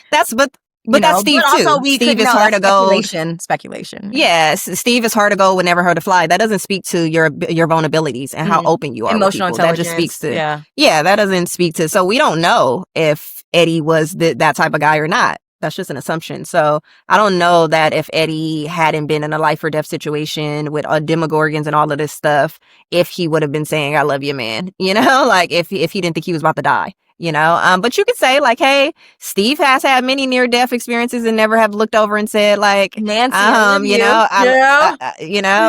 love you. Although Steve's near-death experiences with Nancy kind of come post-breakup, so I guess it would have been weird for him to say that to her. But just playing devil's advocate in that, you know, Steve doesn't say that to the little kids. Well, I want to give credit on both ends. We don't know how emotionally vulnerable Eddie was. I will say, it's really beautiful just to see how like to see a character arc get so encapsulated in the one season before a character's die. We really got to see like he like in terms of being self-actualized, he wanted to be braver. He got that. If we're talking about emotional depth and intelligence, he did that. You know, it's being selfless. He did that, and it's so beautiful just to see. I do say, like, if I had to guess without us knowing anything, we're just like speculating on subtext and stuff like that. If I had to guess, I would say Eddie is further along in being able to be vulnerable than Steve is, because I think Eddie lived a harder life. Not that means that vulnerability is based off the harder life, but I think you see it helps you, makes you sort of forced to deal with all these uncomfortable emotions more. So I think there is a correlation. Yeah, I just think Steve is a little delayed because Steve has lived like this perfect life, and Nancy was the one that came into it and kind of like open his eyes to things, and which is why he kind of like idolizes Nancy. That's why I talk about like what Nancy serves for Steve and Jonathan is like totally different than what they serve for her. But she did a lot for them. She elevated their lives. But I think, you see Eddie like lives in a trailer park, and like I think money is tight for them because, like socioeconomic status, and I think that he's been through a lot. So I think if we had to guess who is more in touch with their emotions and hardships and stuff like that, I would say it would be Eddie. So if we wanted to smash them together to make a perfect human, we probably could. Do you watch Bridgerton? I do not. Well, I will be recapping the new season of Bridgerton that starts next month, sometime in January. And I feel like this would be a great time for you to start binging it because it's only like 10 episodes per season. There's only 2 seasons. Yes, I think there's only 2 seasons, and this will be the 3rd season that's happening. So, I mean, easy peasy. Yeah. That is kind of easy. I guess we can see. Let's see how. And it's a nice, lighthearted show. It's one of those shows that you can look down, you can type, on your phone and like. But season 1's the best. Even if you don't get around to season 2, season 2's okay. Season 1, I love to talk about that. I'll keep it in mind. Let's see if you can get some comments and some reviewers down there urging me to watch it, and then I can make some decisions. Comment, like, and subscribe. That is officially my longest podcast conversation ever. I can talk to her for hours, literally about anything, especially a sci-fi fantasy concept. That's our bread and butter. We've been literally talking about characters since we were children. So it's no surprise she became in the mental health field to study the mind, and I became an actor to study the human condition. Next month, come back now, you hear, because I'm going to have Shannon Beshears on. She is the stunt double for Nancy. She's gonna drop all the tea of the behind the scenes, what it's like to be a stunt double, how she became a stunt double, and any fun facts she can tell us about the cast. Don't forget to like and subscribe, and I'm gonna go take off my makeup, get ready for bed, and start another long week of my day job during the day and my night job of being a podcaster. So much editing to do tomorrow. I have 3 yoga videos that still aren't up, and I have to edit this video. So come back now, you hear? Drink a lot of water, smile at strangers, and keep the hope alive. Till next time.